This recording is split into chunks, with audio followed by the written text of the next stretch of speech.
Mr. Quentin. Quentin.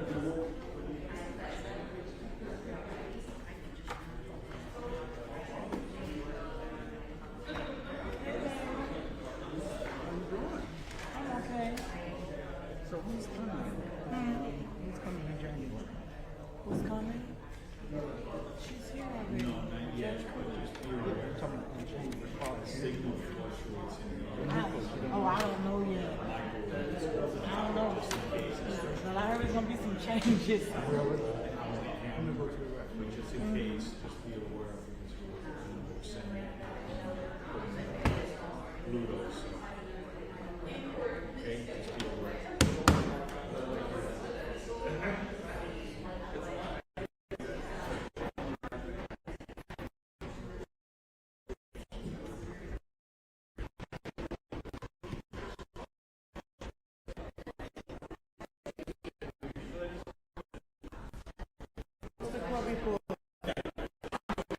Yes, sir? That's okay. Can I have your name?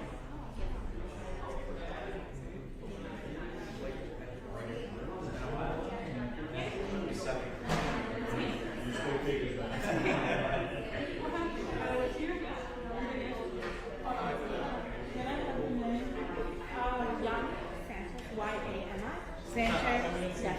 Yes. Thank you.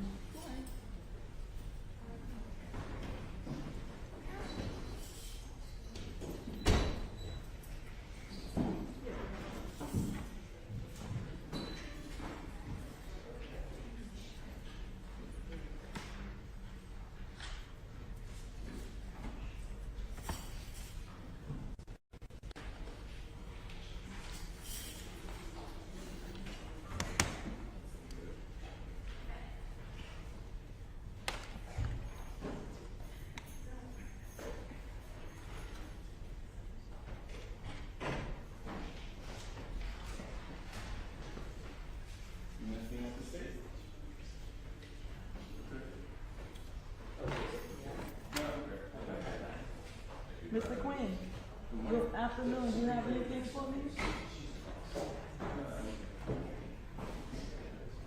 Yes, sir. Do you have anything for me, honey? I have a lot of stuff for you. A lot. No, just on the front side. You doing okay? Yeah. How's everything? I'm waiting to see what you got for me. It's just on the front side. Oh, it's a flashlight. Great. Perfect.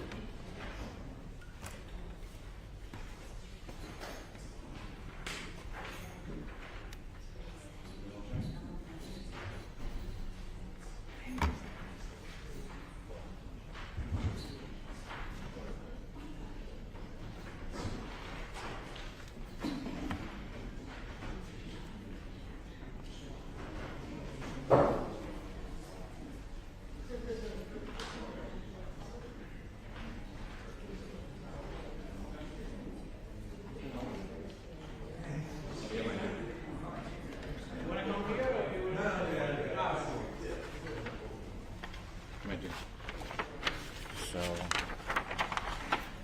this is our, everything is on here.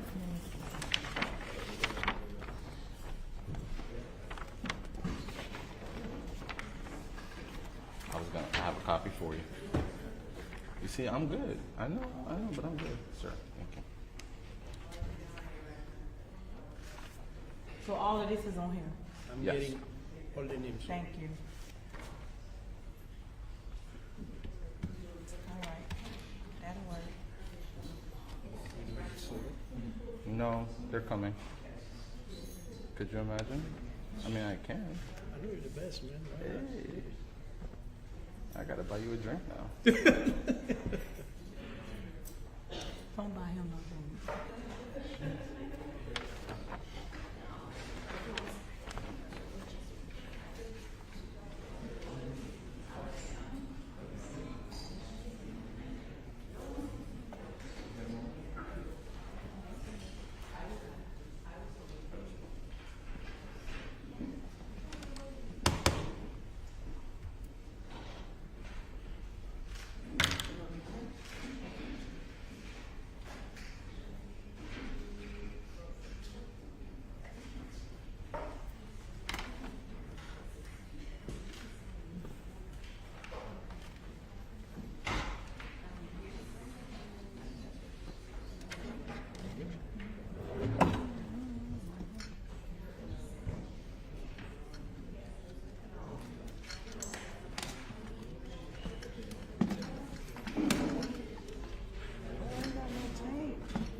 Perry, you have an extra thing to say?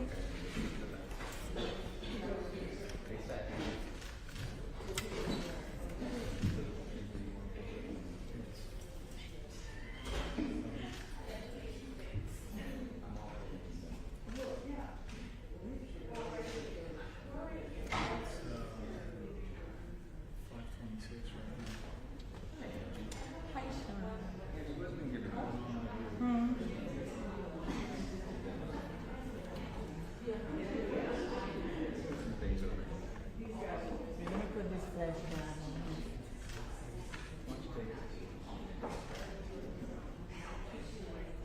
Is that on here? I want to also talk about it.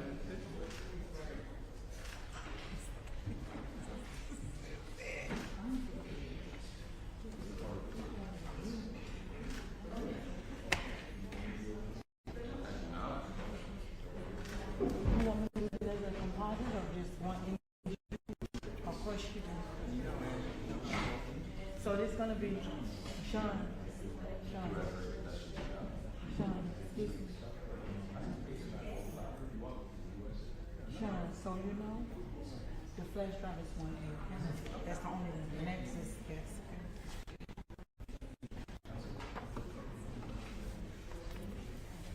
No, I see. I did should have done as a part.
Good afternoon, Your Honor. Larry R. Hanford on behalf of the Pacello family representing the victim. Good afternoon, Judge. Frank Diaz on behalf of Courtney Clenney, as well as my co-counsel Sabrina Puglisi. Welcome everybody, and I know that there are probably family members who are out in the audience as well. So I know that this is probably an emotional day for everybody. A reminder that if you feel the need to step out, that's absolutely fine. If you need anything from my bailiff, his name is Ali, he can help you. Reminder to just remain respectful and courteous and quiet as we go proceedings. So let's go ahead and get started. We're on state court versus Courtney Clenney. We have a couple of matters that we're here to start the conversation itself. So I think we're going to go into the admission of the witness statements first. Sure. First and foremost,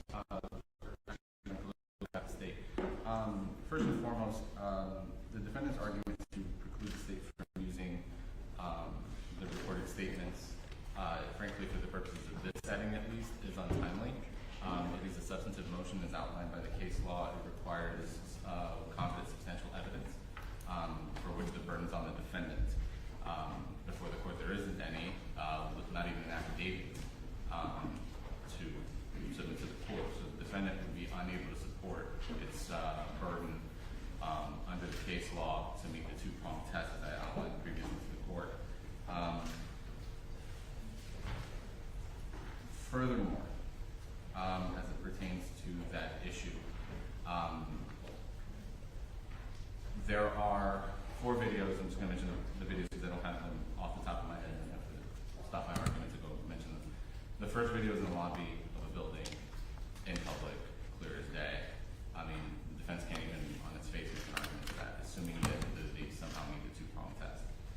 second aspect as it pertains to the three following recordings, frankly, defense exhibit counters their point. It is an audio recording by security from the outside of the building. Really quickly, when we saw these right there, before that I watched, I didn't see a video portion to any of them under exhibit 11. Like, where are they? Exhibit 11, number 1. My computer just played the audio. So again, it's available, but I was able to bypass it this time for the audio, so I didn't see a video presented in the audio. Sure. Again, I can. That one is, and council can disagree with me or agree with me. As my recommendation is the lobby of the building. It shows Ms. Clenney with a dog walking up and sitting down. Mr. and Mrs. Talley is reporting camera facing up. For a while, it records Ms. Clenney's chest, and they have a conversation between them. And Ms. Clenney or Mr. Buselli says it does something to the effect that it's not written in Pitney, and she then whispers in response some expletives. That all happened in the lobby of the building. There's no expectation of privacy there, period, bar none. So the defense would be impossible for the defense to show an expectation of privacy as it pertains to that. The three remaining ones, I would agree that they occurred in their apartment. Very brief snippets. You can see the apartment from the inside, either the TV or the clothing on the floor or something to that effect. So I don't disagree with that. And assuming the defense is able to make their showing of two contact, they would fail on the reasonable expectation of privacy. Explicitly, actually, their defense exhibit G, which while they characterize it as, quote, audio surveillance, I have for the court the incident report from the building that day, February 26, 2022, where the security guard said she recorded the woman's voice. It's the last sentence on that. So it's a recording from the outside of the apartment. So certainly a recording from the outside of the apartment is different than a recording from the inside of the apartment. But the point is that if it's audible from the outside of the apartment, she does not have a reasonable expectation of privacy. And the very nature of her shouting and the building sending her emails about the arguments, police responding uncalled by her or anybody else because of the arguments, necessarily relates that a reasonable person shouting at the top of their lungs can expect that their neighbors will hear it and possibly record it. The fact that Christian recorded it is of no consequence. Whether she consented to it is of no consequence because Specifically asked in video number 3. 3, 5, if I'm not mistaken, it's items 3, 5, and 7, because I believe the videos are odd numbers and the metadata are the even numbers on exhibit 11.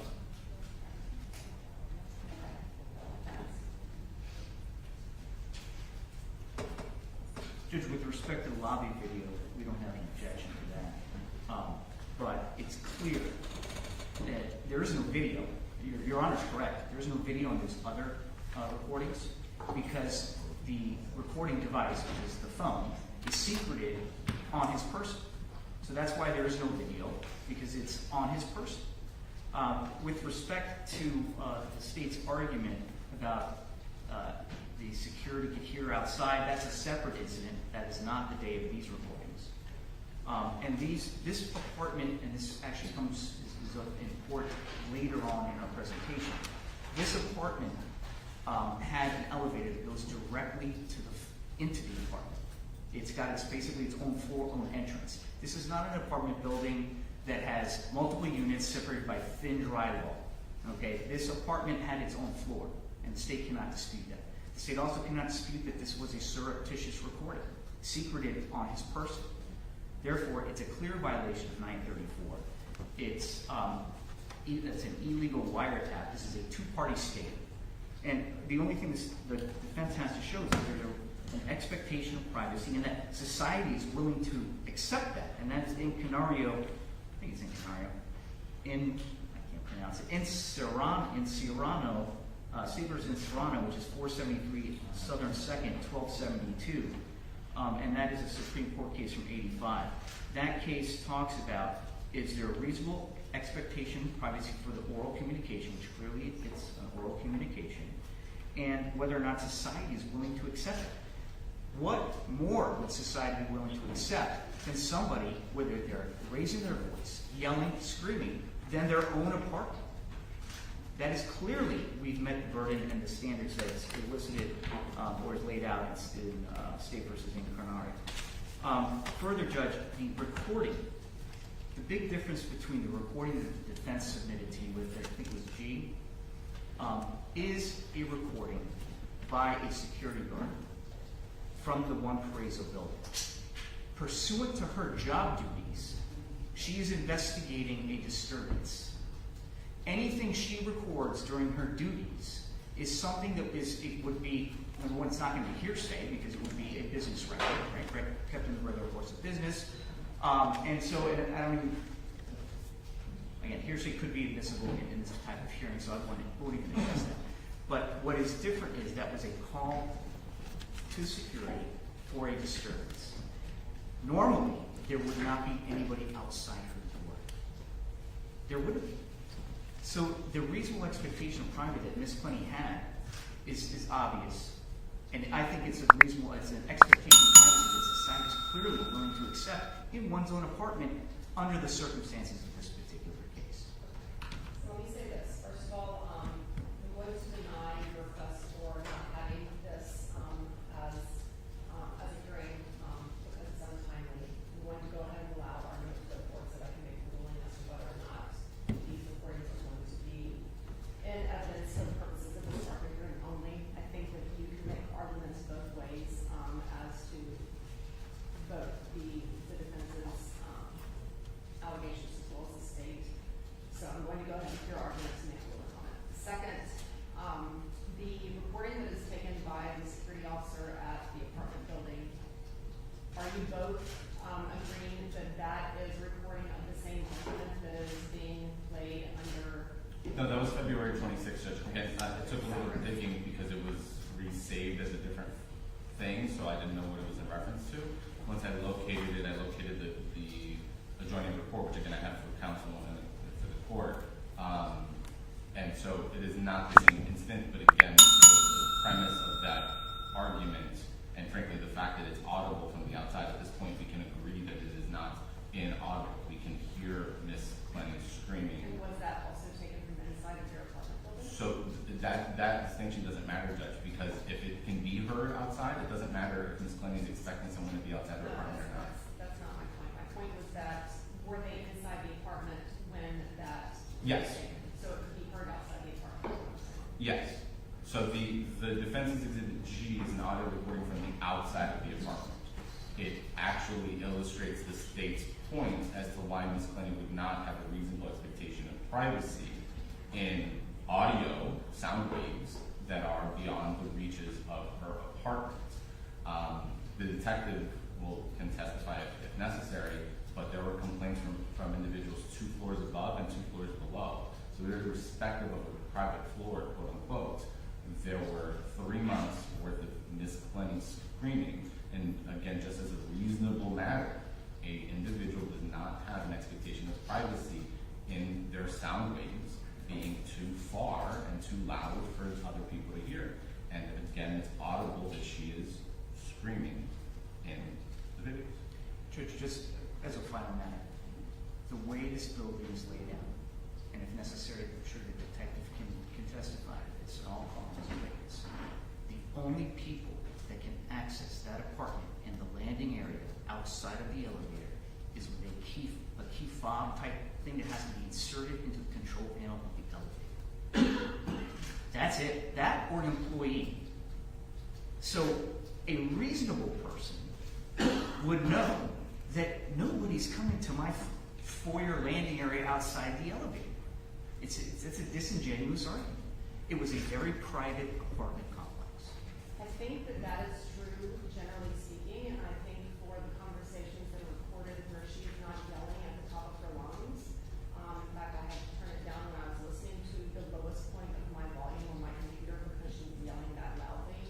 I think that your point is belied by the fact that these conversations had occurred previously in her apartment and had been disturbances that neighbors had called in. If they had not been able to hear her and if they had not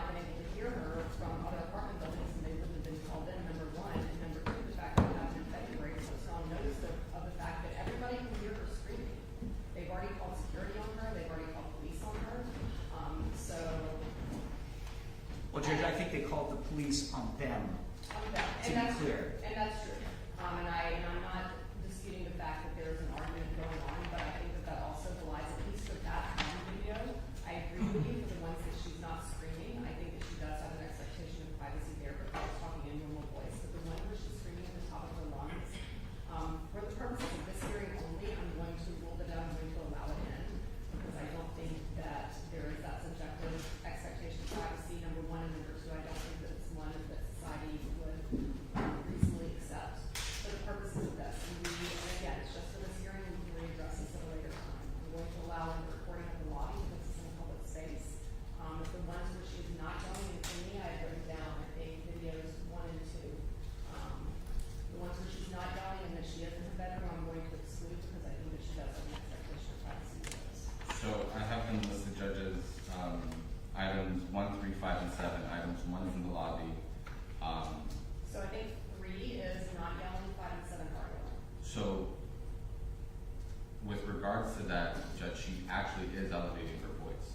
Okay, they're the only ones, I mean, I made a distinction, and that's what That's my fine. ruling is gonna be. I mean, when I have to turn my volume all the way down because the voices are that raised, I can see that there's a distinction potentially there for expectation of privacy. And the second video, which was not in the lobby, I did not hear the raised voices.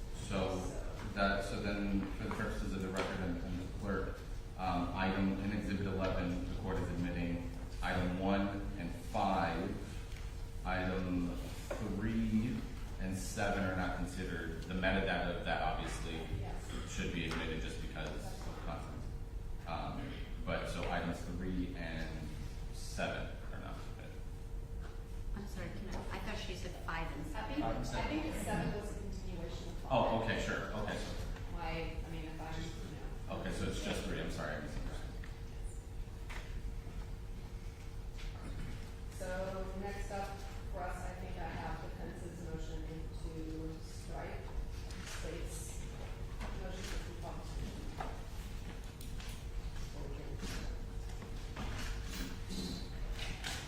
Alright, so, yes, Mr. Greco, you can go ahead and give your argument as to that. I read your motion as well as the state's response. Sure, Judge, our motion was very detailed. I think that we can rely upon that with much argument. I would just say, obviously, we've been scheduling this for quite some time, Judge. And at no time did the government file their motion for pretrial detention, right? It says the plain language of the rule and the accompanying statutes indicates that this is close to first appearance, but then they latch on to the at any time before trial. But we've been putting the court and the state on notice of this hearing. And clearly it's an attempt to undercut the extremely high standard of Arthur, proof evident presumption rate. And we think that based on the delay in the state filing this, the delay in not only the arrest of Ms. Clenney, but the delay then in filing this is grounds for the court to strike. Judge, I had a motion for pretrial detention ready when she was still in Hawaii. We decided not to because it would require us to put on evidence within 5 days, and it was done as a courtesy. The case law is clear. The defendant has not been granted any bail. We are already setting to set bail, where it would be proper. It is almost first appearance, but for the fact that it's obviously not she's been in custody, but it's still a setting where a bail would be addressed. Notwithstanding that, the defendant's argument would lead subsection B of the pretrial detention rule superfluous. So it would basically make it so that that whole rule has no purpose if we're not filing it, at a later stage. So I do agree with the state when you are reading Rule 3.132, the plain nature of the statute does say that they can file it at any time. I do believe that the case law that defense provided is distinguishable because there has been no bond set in this, and it's not a motion to modify or revoke bond. It's a motion to modify and there's been no bond set. So I'm going to deny the defense's motion to strike. Okay. So let's go ahead then and get to the substance of the argument hearing and the motion for pretrial detention. I'm assuming that you want to hear both together, but you guys can let me know if you have other ideas about that. For judicial economy, I believe both are appropriate at the same time. We're fine with that, Jay. Before we start, there's one objection we have, and it's to the state calling witnesses in this case. If you'll recall last week at our hearing on the 8th, the state asked if we had any witnesses to call. We talked about Ms. Clenney, the mother, and I said, Judge, vice versa, we would like to know if the state has any witnesses or exhibits so that we can prepare. We heard nothing from them. In fact, still, as of yesterday, when we filed our response, in the response, it actually says regarding the medical examiner, there's been no report or even a witness list advising he's going to testify. Yet this morning, we just were told a few minutes ago, not this morning, like here at the hearing, right before you came in, they're calling the detective and the medical examiner. We have not had any opportunity to prepare. They did not advise us of this. We just want to make sure the court is aware of that. Thank you. Yes, Judge. So both two witnesses, our lead detective as well as the medical examiner, have been listed in discovery. We have a right to call any of these witnesses, any of the listed witnesses in our initial discovery and witness list. The medical report, our medical examiner's report, was made available for copy inspection. That's not something we turn over. They have to request it through and then pay the fee to the medical examiner's office. So the fact that they had not done that, they were advised of how to do that, that's on them. That's not us. And so we're calling those two witnesses. They know who they are. Just because they're not prepared based off of, for whatever reason that they're saying, we made them available with this information ahead of time. Judge, for whatever reason is that they failed to advise us after Your Honor actually said, I believe at the hearing you said, yes, everybody please exchange what witnesses you're calling. So I'm not saying that we weren't aware. Obviously, we're aware of these individuals. We have reports. That's really not the point here. I think that as long as witnesses have been listed, then you're certainly on notice of those witnesses that can be called for the ARPA hearing. Typically in an ARPA hearing, depositions haven't happened, discovery hasn't happened. It's very close to the beginning of discovery also. You're dealing with a portion of this case that is at the very beginning. So I'm going to allow them to call their witnesses as long as those witnesses have been listed in discovery, which they have. He's correct about the ND's report that it's something that has to be requested independently. So let's go ahead and begin. And put your objections noted. Thank you, Judge. Judge, could we have some type of ruling from the court that in any future evidentiary hearings that the state will properly and timely disclose witnesses? Well, I think that discovery only requires that they provide those witnesses as a witness list or any A witnesses that they believe might be used at trial. So I don't know that they have any discovery obligation other than that. I guess it's just more of following the court's order, which your Fair order point. was. And I think that my order would have been, and then maybe I misspoke, is that any witness lists have to be listed. As long as they have listed a witness list, and you have listed the witness list, discovery obligation witness list, then I think that everybody's in the discovery obligations.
state's burden has shown that there is a substantial probability that the defendant committed the offense.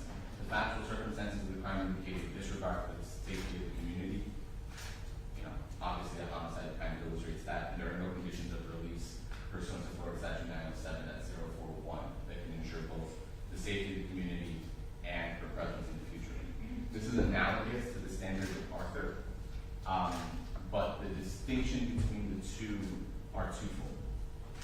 One is the state's burden is greater. The state has to prove the defendant's guilt as evidence of the presumption of guilt. However, this is counterbalanced by the weight of the evidence and the light of the evidence. Where in a pretrial detention setting, the evidence is not viewed as material to the state. In an Arthur hearing setting, it is. So all evidence is viewed as light material to the state. Conclusions, the inferences, they are all drawn light material to the state. And I'm not, just mentioning that, as an inference. That is a direct quote from Arthur. It is a preposition that is set in the foundation of Arthur. As to the admissibility of evidence in both settings, hearsay is admissible, affidavits are admissible. As the court correctly noted, this is a proceeding that occurs early on in the discovery process. Availability of witnesses, compilation of evidence, much of it is reviewed, but not necessarily processed or by an individual that can theoretically testify to that, such as an expert. And I mentioned examples where a medical examiner doesn't testify, the state just admits the medical examiner to the court, for example.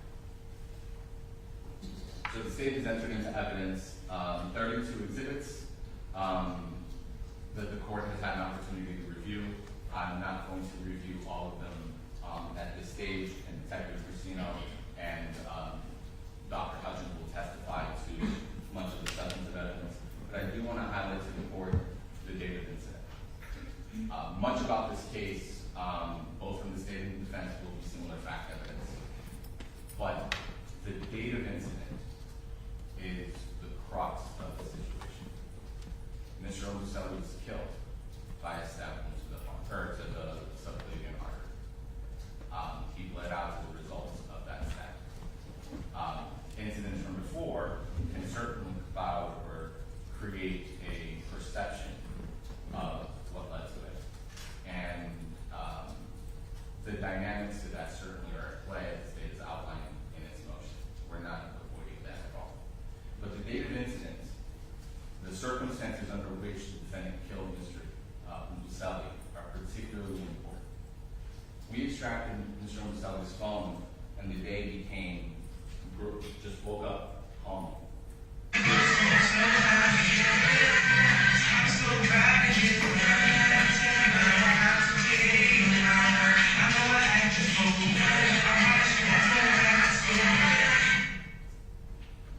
That was at 10 a.m. Christian's in their living room, you can see it in the background, and he's just singing, lip singing. The defendant is dancing with their dogs. Christian's just recording.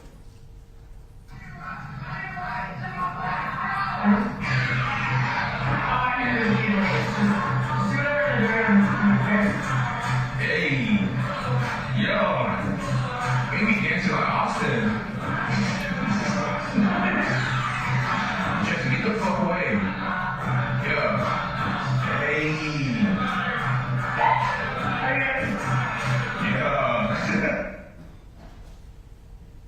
The state will note in this video, the court can see the defendant's legs, and for example, the bruising that was photographed several days later and the defense will introduce on its own already exists. Christian is very clearly alive.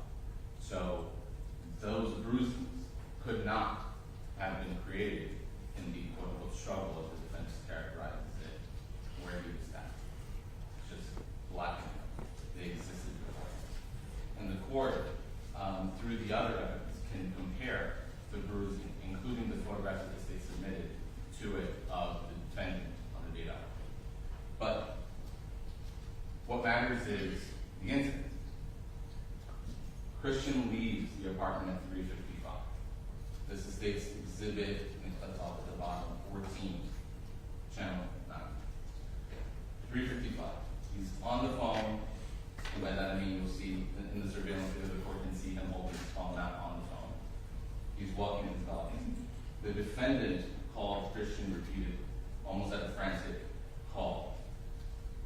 For the record, the times are 1955, but that's in Universal Coordinated Time, so this is local time 355. She called him 3 times in quick succession. Twice he did not answer, and then once was for a 40-second call. 10 minutes later, the defendant gets on Instagram Live. And on Instagram Live, she has marks on her shoulders. She has bruises. And again, we have not avoided the fact that this was a mutually abusive relationship. The issue is whether the defendant's conduct in stabbing and killing Christian is justified. So the bruising that the defense is going to try to suggest was as a result of a struggle simply do not exist. So Mr. Murd3r returns at 4:32 and 44 seconds. He enters the apartment or exits their walkway, 22nd floor, at 4:33, which is at the exact same time the defendant is called Christian. It's a 13-second call. And then 10 minutes later, the defendant calls her mother. I redacted her phone number. Those were 2 calls at 4:43 and 4:49. And we know that the incident occurred in the first call because Mrs. Clenney admits it. So fewer than 10 minutes after Christian walks into the apartment, it goes from a simple walk, relatively calm, to him being stabbed. And the state notes that in Mrs. Clenney's statement, all Mrs. Clenney suggests is that she heard the defendant yelling that Christian was lying and for him to get out. And the state notes he's entitled to be there as a resident of that apartment. The defendant had no right to kick him out. But the simple fact is the defendant was making affirmative accusations. The defendant was making the attacks on Christian. The defendant waited 10 minutes to call, 10 minutes later, the defendant called the building security. 18-second call. And then 4 minutes after that, she called him. Looks like the other portion of the animal call.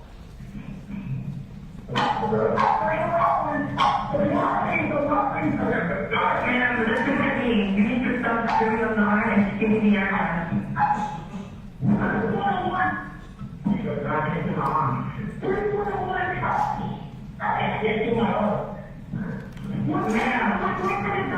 Ma'am, what is the address?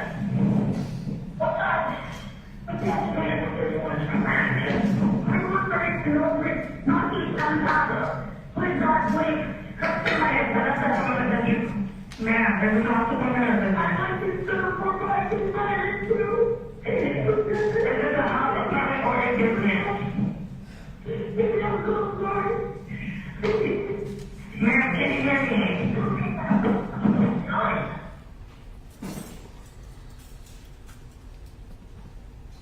The defendant acknowledges her actions. She apologized. Police arrived within 5 minutes. I'm not going to air here because State Exhibit 21 is still shot. It shows the defendant cradling Mr. Murd3r's body. The defendant is transported to Miami Police Headquarters and interviewed, and she gives herself a statement. It's inconsistent throughout. It conflates the date as a whole. It suggests that Christian had gone to Subway and that this incident occurred as a result of the Subway. We know from the key fob records, we know from the video, he was not returning from Subway. This argument happened earlier in the day. And it very might well have happened, as the defendant suggested, but she's conflating both of them to justify self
very important is actually the arch of this statement. Is when Ms. Clenney was discussing how she got up after they were arguing over the phone, went to the kitchen and grabbed the knife. She paused. She stopped. She sat in her thought. The detective interrupted and asked her some questions, but she had to get out. She did not know whether this was justified at all. Based on the totality of the evidence, based on the medical examiner's testimony, the court will see that it was not justified at all. The defendant's statement is not credible. She could not have thrown a knife that would have landed at an angle, punctured 3 inches deep, and not lacerated, for example, Mr. Musella. That was physically impossible. Had she thrown the knife and it entered at a downward angle, she would have had to be above it, which of course she was not. No, the defendant stabbed Mr. Musella. It punctured his body 3 1/4 inches, and it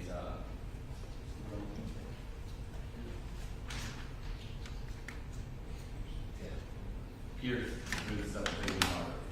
The court has those medical examiner evidence and reviewed it, and you can see the guide at a downward to his right, a person looking at him left angle. She stabbed him cross body. And the state agrees with Ms. Clenney. This was not justified. And for those reasons, the state will ask that the court hold.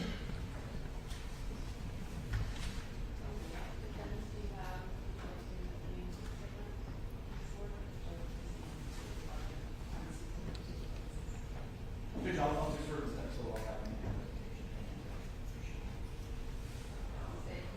have State calls detective, you know.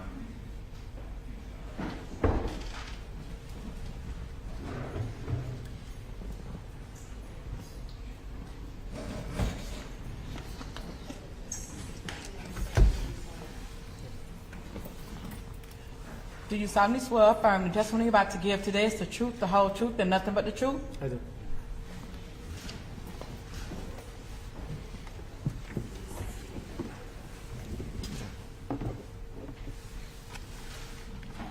Good afternoon, detective. Can you please introduce yourself to the board?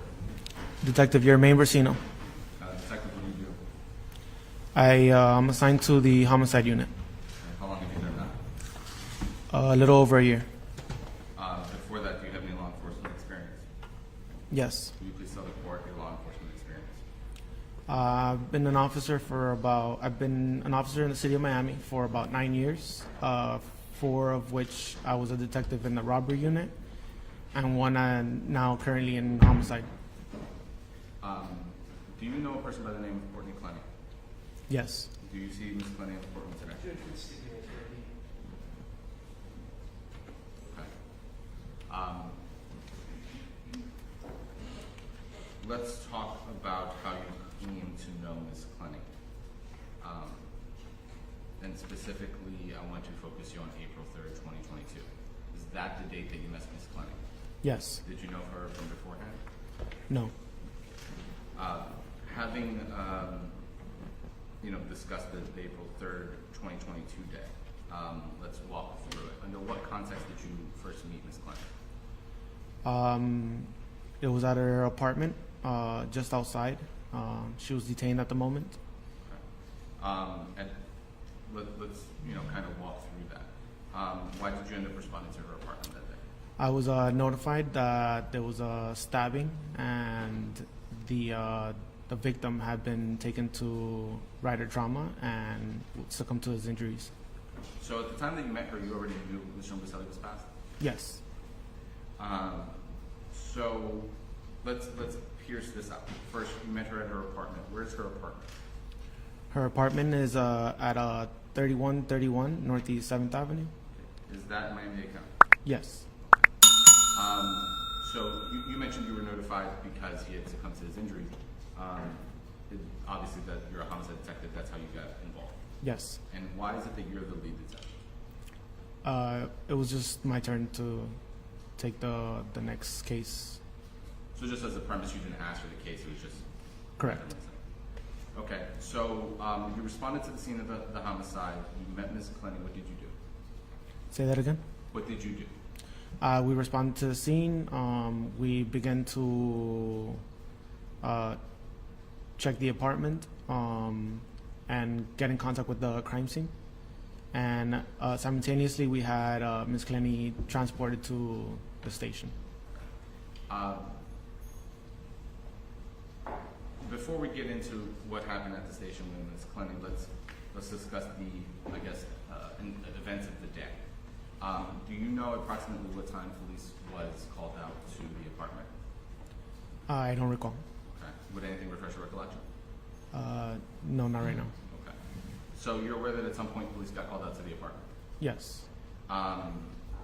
You've reviewed the evidence, the body cameras, all the evidence in this case? Correct. Okay. So what happened when police officers arrived to the scene? When police officers arrived, they were able to make contact inside the apartment. They saw Ms. Clenney cradling the victim. They were able to separate the two of them, provide aid to the victim while they waited for fire rescue to show up on scene.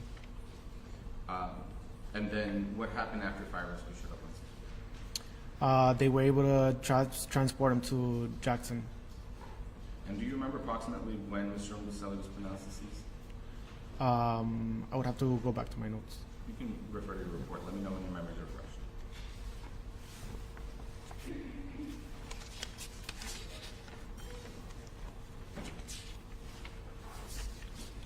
At 5:55 p.m. So, 5:55 p.m., he's pronounced deceased. You are dispatched as a homicide detective.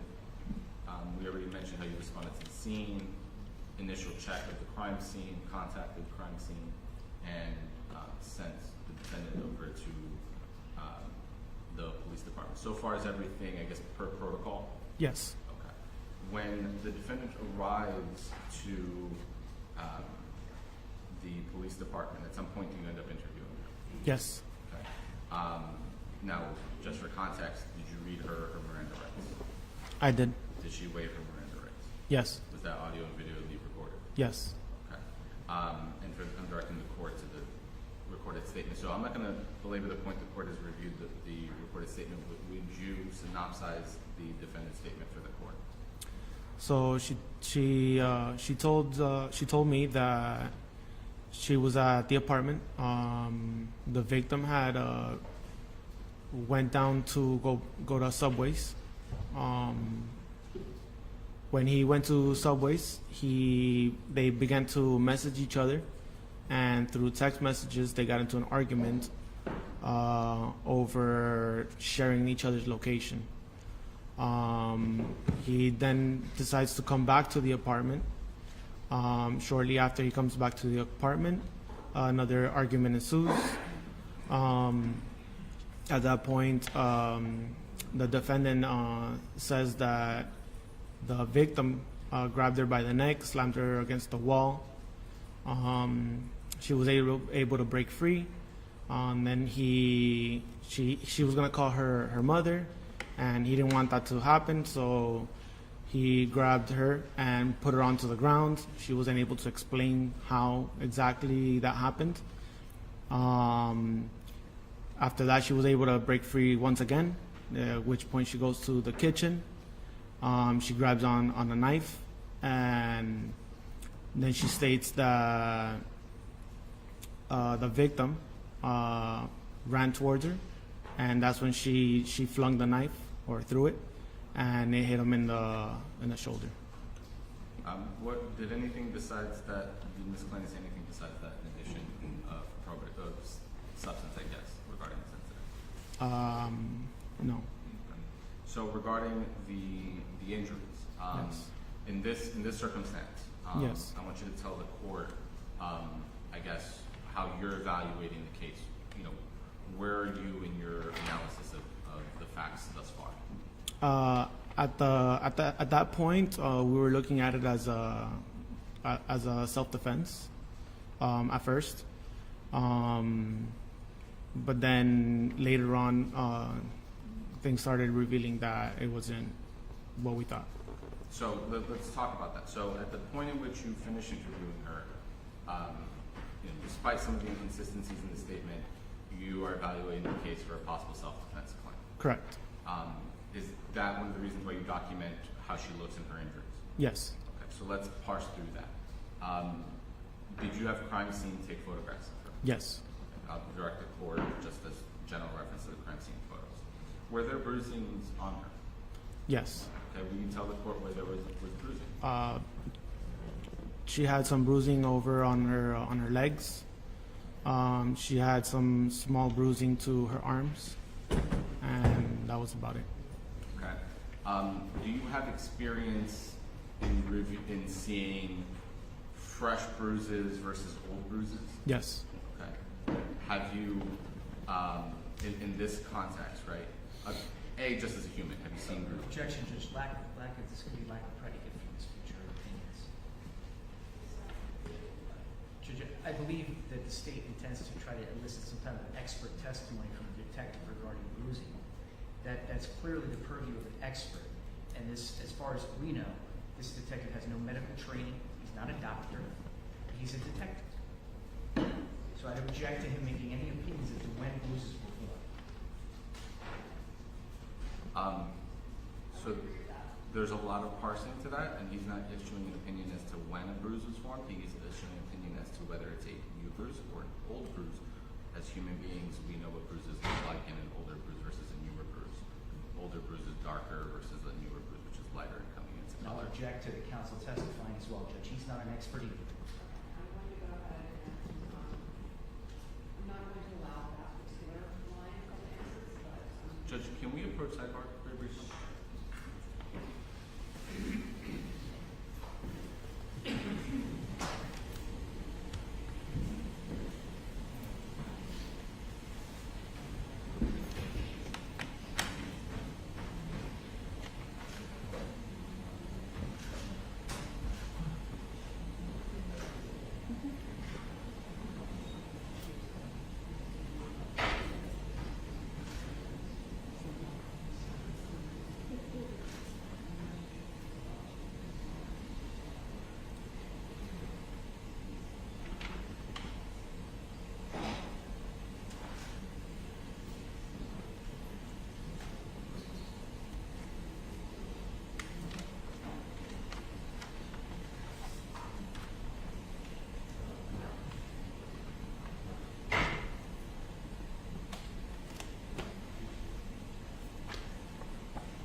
Judge, just as a separate preliminary matter, I believe the evidence was accepted by the court, and if it hasn't, I'm just moving all of the state's exhibits into evidence.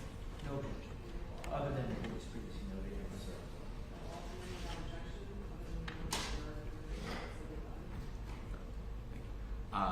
And I'll just refer to them as their sub-exhibits, and I believe in evidence there's State's Exhibit 1, or 1A. Continuing, did you see bruising? Yes. Okay. And that bruising you mentioned it was on the arms and the legs. Yes. Did you see any bruising on her neck? No. Did you see any hand marks on her neck? No. Did you see any bruising coming in from her neck? No. Did you see any bruising consistent with her having been grabbed by the neck, quote unquote? No. Did you document the area of her neck? Yes. And are those in, I guess, the photographs that were documented by crime scene? Correct.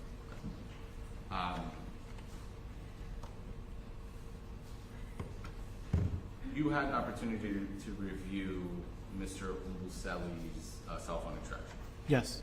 As part of that extraction, did you see videos from the same day but earlier before the murder? Yes. Okay. In those videos, did you see bruises on Miss Clenney? Yes. You also had an opportunity to review the Instagram Live video that she posted between Ms. Romboselli leaving the apartment and returning. Yes. Did you had that opportunity to review that video? Yes. And in that video, did you see the bruising on her? Yes. Now let's speak specifically.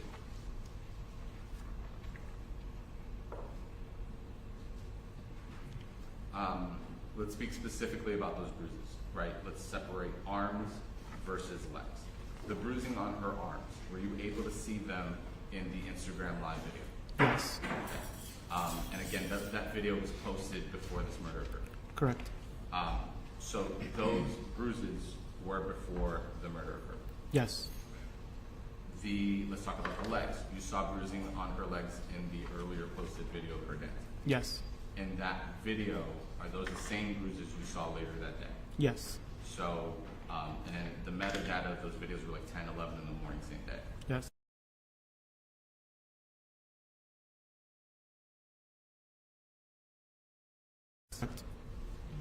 So let's continue through this. You mentioned that Ms. Clenney told you and showed you how she threw the knife or flung, as you said, at Mr. Romboselli. Yes. Would you please recreate or reenact to the court the manner in which she claimed she threw this knife? She said she put it over her shoulder, and then she just flung it forward. And I'm just noting, if we've got to talk about the record, right? So you're saying that she got her arm back and threw it forward. Yes. And I guess just as a parallel, it's kind of like a football Yes. action. Correct.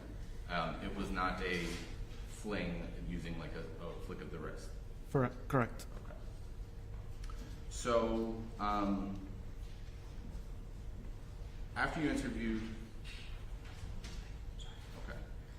Actually, before I move on from that, did she tell you the distance in which she flung the knife? Yes. Okay. What was the distance that she told you? She said it was about 10 feet apart. Did she point to the room?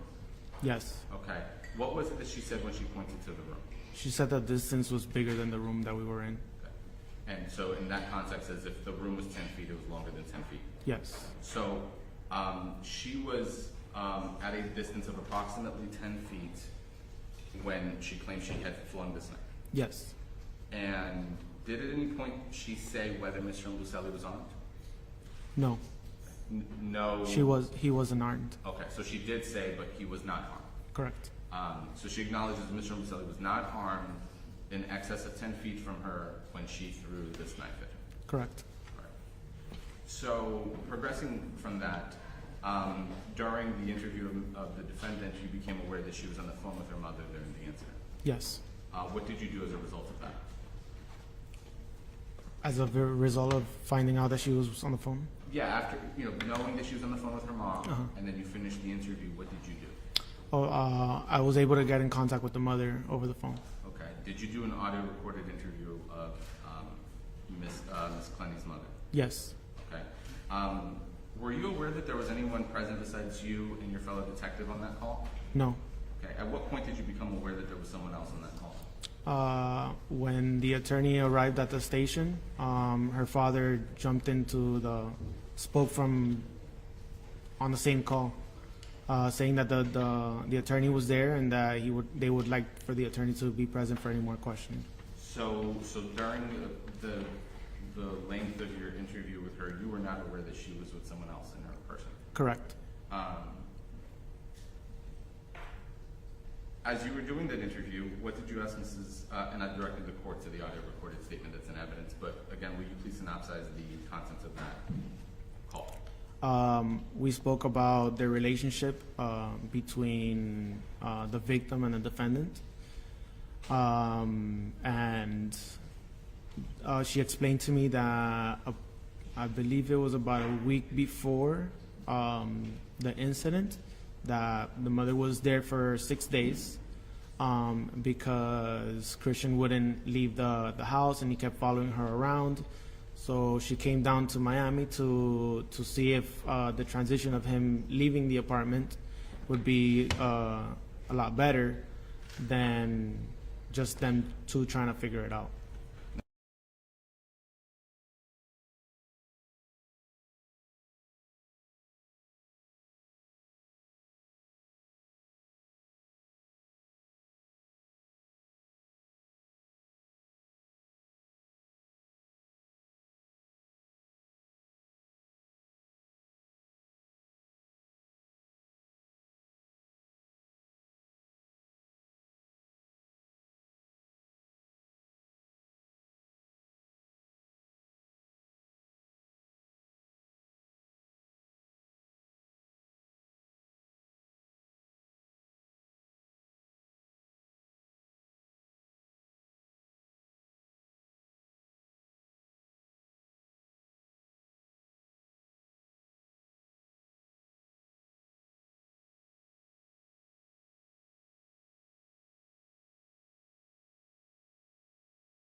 Get away from her and that he was lying.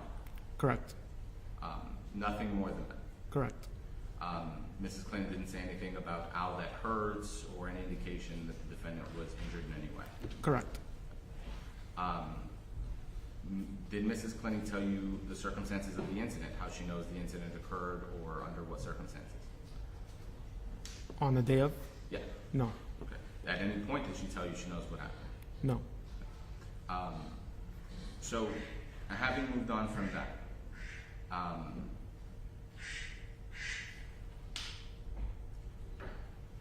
earlier we talked about how you were evaluating the case for a possible self-defense. Yes. So what did you do as a result of, on the date of the incident, what did you do as a result of where you were at? I don't understand. In a nutshell, after you interviewed the defendant, you interviewed the victim, Yes. or rather you interviewed the defendant, you interviewed the defendant's mother, crime scene, photographed the scene, Yes.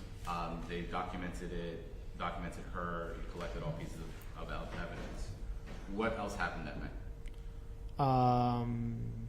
Nothing else. We finished with the scene, and the defendant was let go. Okay. Was Is released. that normal protocol? Yes. Okay, why is that normal protocol? At the time, we didn't have enough to say what actually did occur, and we still needed to continue the investigation.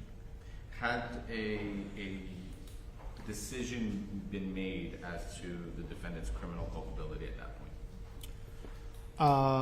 Well, at first, I was leaning more towards a self-defense. No, we discussed that. My question was, yes. did you close the case and say it was self-defense, or was it still open? No, it was still open. Okay. Yes. So the investigation was still open, it was still pending. Okay, so what are the next steps you took in your open investigation? Oh, okay. Well, we did several warrants for everybody's cell phones, the victim and the defendant's cell phone. We did warrants for social media.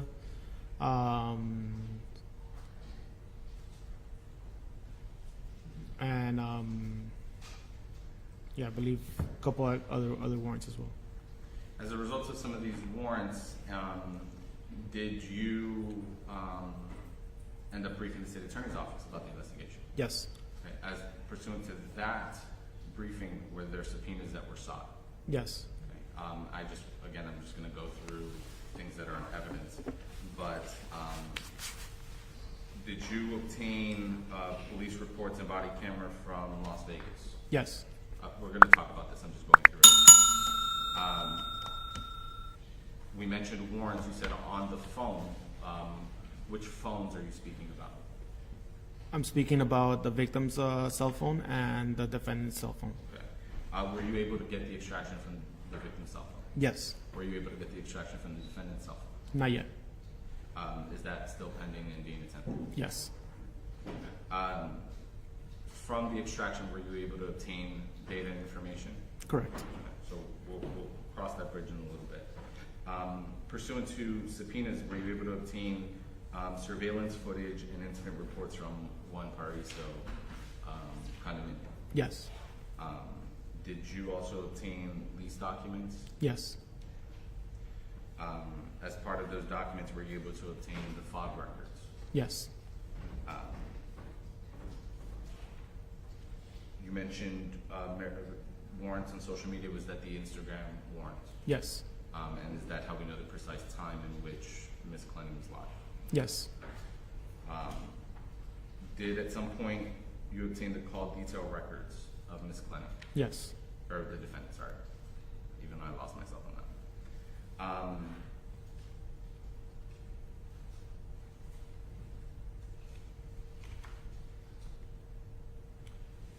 At some point, did you obtain the criminal history of the defendant? Yes. At some point, did you obtain, pursuant to subpoenas as we were discussing, financial records belonging to the defendant? Yes. Now let's go back again. Date of incident, crime scene process. At any point, did you obtain a diagram of the apartment? Yes. Was that diagram to scale and measured and documented? Yes. Just noting for the court, Exhibit 19. Will you please describe to the court the crime scene? Again, the court has the photos, but just outline it for it.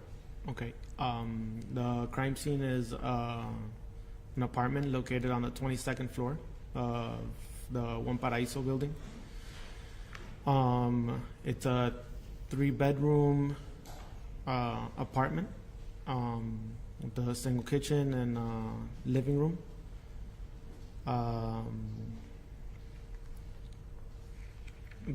You want me to explain also where the scene was located, or? Yes, please, if you don't mind. So Okay. let's parse that through, and actually let's take steps of this. When crime scene enters an apartment, Yes. you tell the court the various photographs that they take, such as the Yes. initial scene, the measurements, and so on. So before anything is done, we take all photographs from the first floor of the building to show what building we're going to. The elevator, the floor of the elevator that it stops on, the number that's fixed to the front of the apartment, the front door, and then all wide-angled and far away photos of every room in the apartment. And then initially they started taking photos, closer shots of any blood or weapons or anything that has to do with the incident. Will you please describe to the court I'm gonna separate them into three. Yeah. There's the three different blood scenes. Yeah. Will you please explain to the court what that means? So the first one that we find is where we initially found the victim, which is the first puddle of blood. The second one was more towards the living room. And then the third one was, it was more between blood spatter and droplets that were moved around through, well, not moved around, but showed that the victim was walked around the apartment. Objection, Your Honor. So let's piece through that. So there were two pools of blood, which is 1 and 2 that we just discussed, and then the third where there was droplets and spatter. Yes. You described this one, I'm just noting it for the record. The first one, the first pool of blood is where the defendant was located, Yes. holding the victim.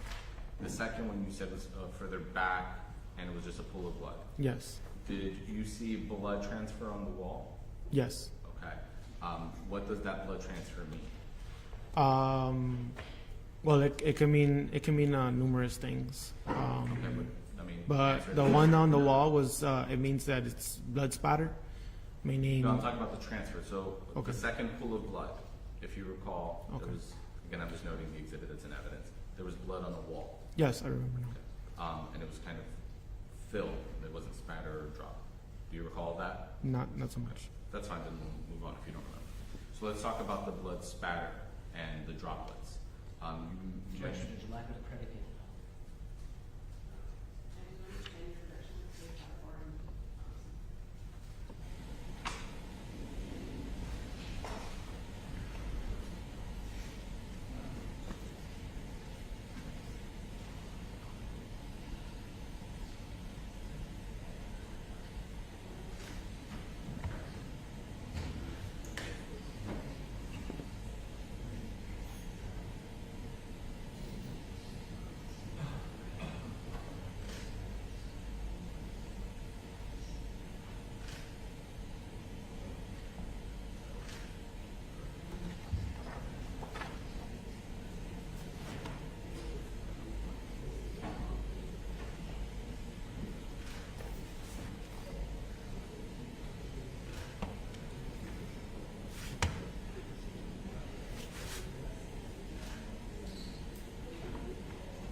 So we were last left off on the spatter and droplets.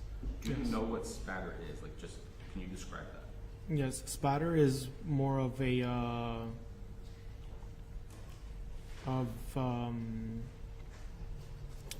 way that the blood kind of like just if you stab somebody or I'm not asking for it. The if point- you swing any type of liquid, it makes a certain movement that it shows that the blood was traveling at a certain direction. So how is it different from a droplet? A droplet is it's Objection. I'm not asking for conclusions, Judge. I have a witness statement, let's just Sure. stick with what it is to solve in the apartment and turn some photographs to at least to some extent. Okay. Did you see droplets throughout the house? yes. What does that mean, sir? Means that there was blood following straight down at a straight angle. Objection, Your Honor.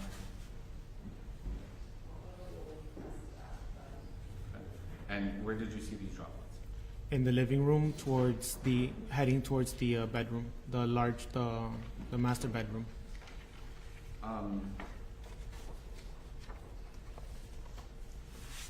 Just going back about the flinging of the knife. Do you have any information that the defendant knows how to throw a knife or is some kind of expert in throwing a knife? No. At any point in time, did Mr. Murd3r go to the medical examiner's office? Yes. Was an autopsy performed on him? Yes. Have you reviewed the contents of that autopsy? Yes. Okay. Let's discuss that autopsy. Who was the medical examiner that performed it? Dr. Hutchins. Okay. As a result of that autopsy, did he determine a manner of death? Yes. What was that manner of death? By stabbing. Okay. Did he rule the death any particular manner? No. Oh, I mean, yes. Homicide. Okay. At any point in time, did you become aware that it was impossible to have thrown the knife? Or at least that was the opinion? Objection. I'm just asking. Can you repeat the question? At any point in time, did you become aware that the throwing of a knife could not have caused that injury? Yes. Approximately when? Like, where were you in your investigation? I was later on in the investigation. So let's talk about some of the other evidence that you obtained. So we discussed Las Vegas. Did you get a chance to receive those reports and review them? Yes. Okay. Just directing the court to the Las Vegas reports. Did at any point in time did you review the body camera? Yes.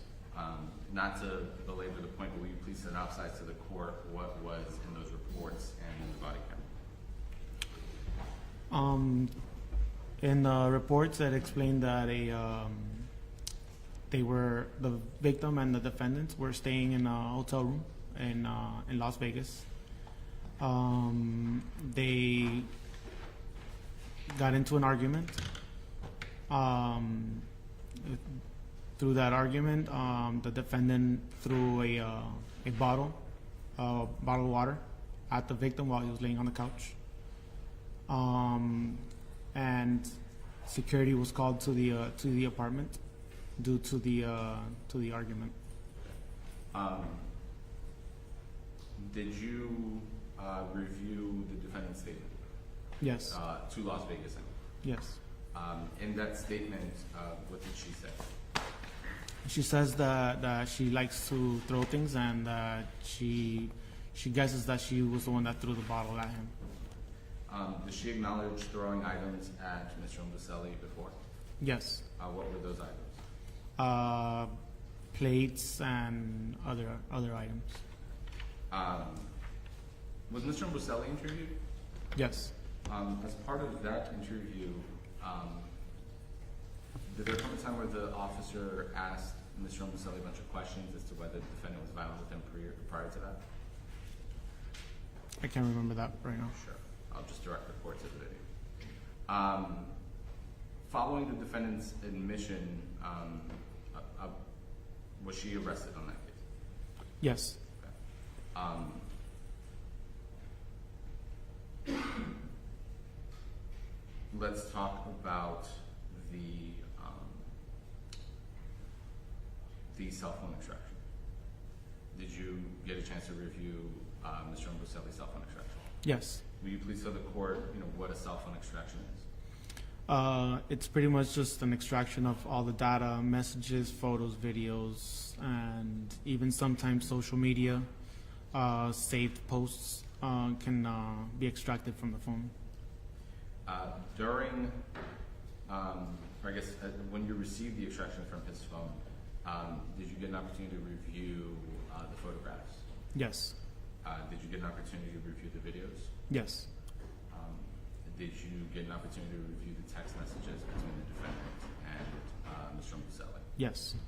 I want to discuss with you regarding your review of those, and I'm going to bear with me because I'm just going to be very specific in directing you.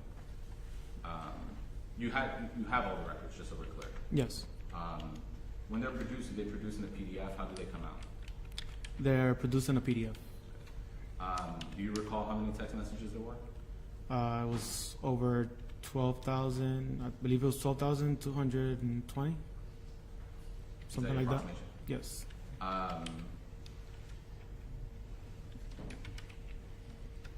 Do you remember from when to when those messages were? Yes. Those messages go back as far as 2020. Okay. Do you remember when? November, December, January? I can't remember the month. So from 2020 to April 3rd, you Yes. have the complete messages, and it's 12,000 or so. Yes. Let's discuss the messages from, again, I'm just going to be very delicate.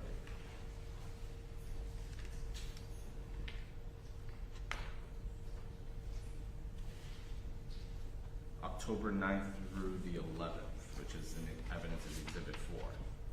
Did you get a chance to review those? Yes. Will you tell the court, again, just a synopsis because the court has them, what is covered in the messages between in State's Exhibit 4? Mind if I review my notes really quick? Yeah, if you need to refer to anything to refresh your recollection, go ahead and then let me know when you're ready.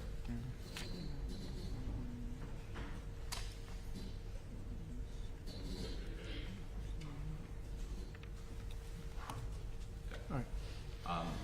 What was discussed on the October 9th through the 11th messages? So, based off of the messages, there was an argument that occurred again. Mr. Christian writes to the defendant that she stabbed him, and he wants to get into the room, that he needs help, and she pretty much just told him go get first aid, and pretty much just brushed him off. Later on in those messages, does he confront her about hitting him with a phone? Yes. Okay. Does he confront her about her spitting on him? Yes. Was it in the context of all of these messages where he also confronts her about stabbing? Yes. Did the defendant respond to these accusations from Ms. Romoselli? Yes. What did she say in response? You can review your notes, yeah.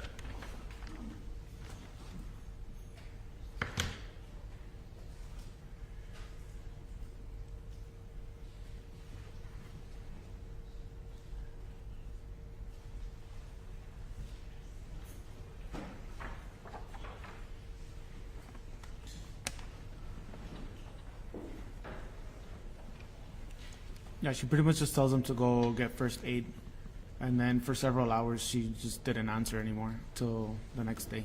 At any point does she apologize for her action? Yes, the following day. And does she do it in the context of acknowledging the accusations? Yes. In those messages, were there any affirmative allegations by her to Ms. Romoselli? Yeah, she pretty much told him that she apologizes, that she shouldn't have treated him that way. She shouldn't. Let me cut you off. You Okay. didn't understand my question. My Okay, question sorry. was, did she make accusations about Mr. Romoselli? So, for example, he sent her a message about you stabbed me. Yes. Did she reply saying, well, that was because you were choking me? I can't remember right now. Okay. Did she make any accusations towards him at all in those messages? She did, but I can't remember the specific I'll direct accusations. the court to that evidence. Let's talk about January 30th to February 1st. Did you review messages from that incident? Yes. Okay, will you tell the court what that incident was about? That's Exhibit 5 for the record. On those messages, the defendant was trying to reach out to the victim, and he pretty much just said, "Yes, Courtney." At that point, she didn't like the way that he wrote to her, and just started becoming very angry and asking him about why he said, "Yes, Courtney." Were there audio messages associated with that? Yes. At any point in time, did he communicate to her that he had made a mistake because he was doing something? Yes. Okay, what was it that he communicated to her? He explained to her that he was just trying to answer quick because he was watching the overtime on a football game. Okay. Do you know what overtime he's speaking about? I believe it was the Bengals versus the Chiefs. Okay. And so you're referring to the overtime of that? Yes. So at any point in time, was there, I guess, did the messages continue, or was there a break in time between those messages? There was a break. Okay. At the end of the, I guess, argument over the tone of the messages and the next message, what is the next message that occurs in that break in time? May I go back? Sure.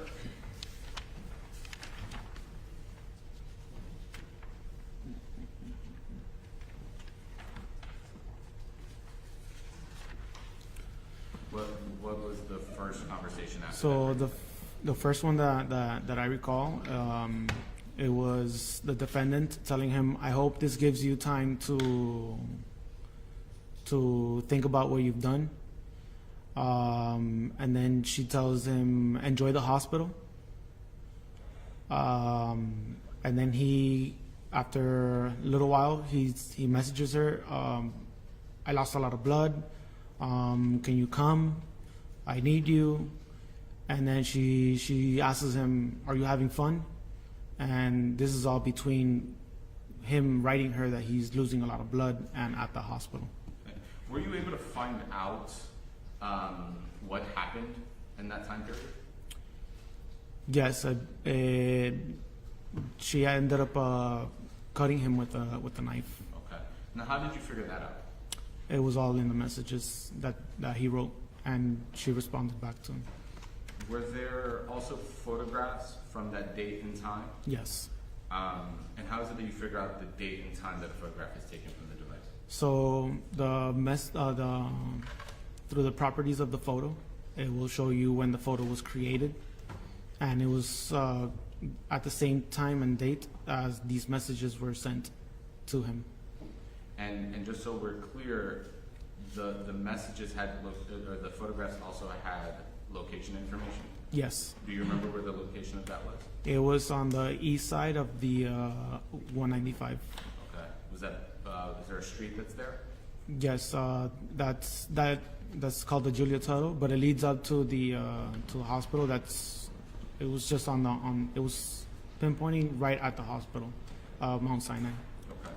The state's directing the court to Exhibit 6. So in those photographs, you said it shows that his lip was sliced. Yes. And that the location of those photographs were at a hospital. Correct. Were you able to locate images of those injuries? Yes. Okay. Directing the court to Exhibit 7. Will you just describe the court to what those injuries were? It was a large laceration that goes from the lip to the bottom of the chin. Okay. And what is a laceration? Say that again? What is a laceration? Laceration it's a cut. So there was a large cut from Yes. the chin to the lip, and there were stitches, you said? Correct. Did he appear to have any other injuries in that stitches photo? Yeah, he had another small laceration here to the left, I believe the left of the face, And for the record, you're pointing to the, like at the closer cheek. to the chin, to the cheek. Okay. As well as we noticed that on the photo with the stitches, he had 2 black eyes, or what you would call raccoon eyes. Okay. So there was dark discoloration on Yes. his face, by his eyes. Correct. And then at any point in time close to these incidents, was there another selfie of the defendant for comparison? Yes. Or not defendant, excuse me, the victim. States Exhibit 8 for the record.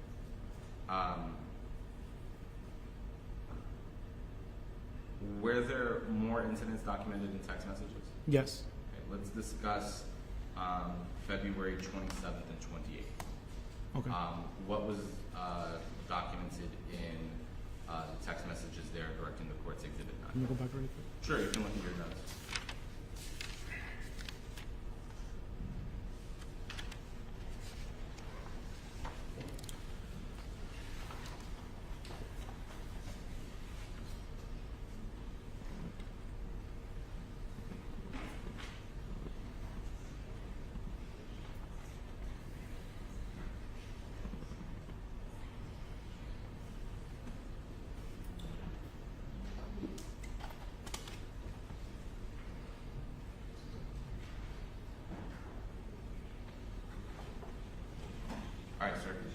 What was discussed in the February 27th and 28th text message? So during that time, the victim, he wrote a very large message to the defendant. He pretty much started explaining, is love gonna kill him? Through that message, he explained how the defendant has stabbed him several times, hit him with a phone, with other items, calls him the N-word on several occasions, and in regards to hurt him, he says that he has tried his best to work through it, and that after he goes through, after he starts his seeing a counselor, a psychiatrist, that he's gonna leave her. But then he also went into explaining that if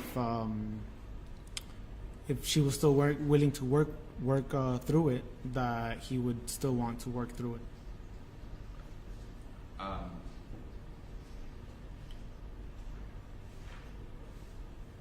Following this, did the victim begin documenting audio and video recording incidents between him and the defendant? Yes. Were there any of these documented incidents before this text message? This lengthy text message? By that I mean secret recordings, right? He started secretly recording her. Yes. Prior to this text message, did he secretly record her? Yes. Okay. He did? Yeah. Okay, when did he secretly record her before this? I can't remember the dates. Okay. After this date, for certain, he did. Actually, let me review real quick. Sure, go ahead. If you need to review your notes, refresh your book.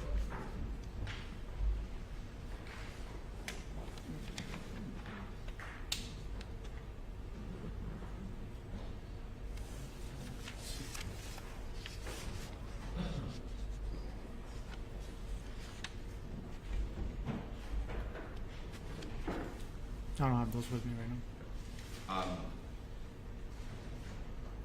So you said you don't have them, as in, does that mean that you're No, not sure no. if you recorded her before? Correct. Okay. So you're not sure if you recorded her before February 27th, 28th, but you're certain that he did afterwards? Yes. Just directing the court to State's Exhibit 11 and the court's prior rulings. Sir, you're aware of a series of videos that the state has entered into evidence that was discussed here earlier. Yes. I'm not going to kind of publish those and air those because the court has already had them, but would you just generally describe those 3 videos? So on one of the videos,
May I continue?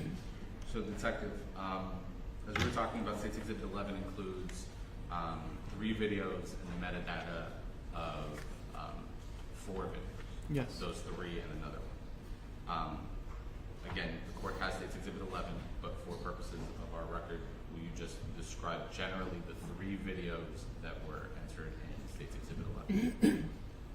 So one of the videos, they're in the lobby, and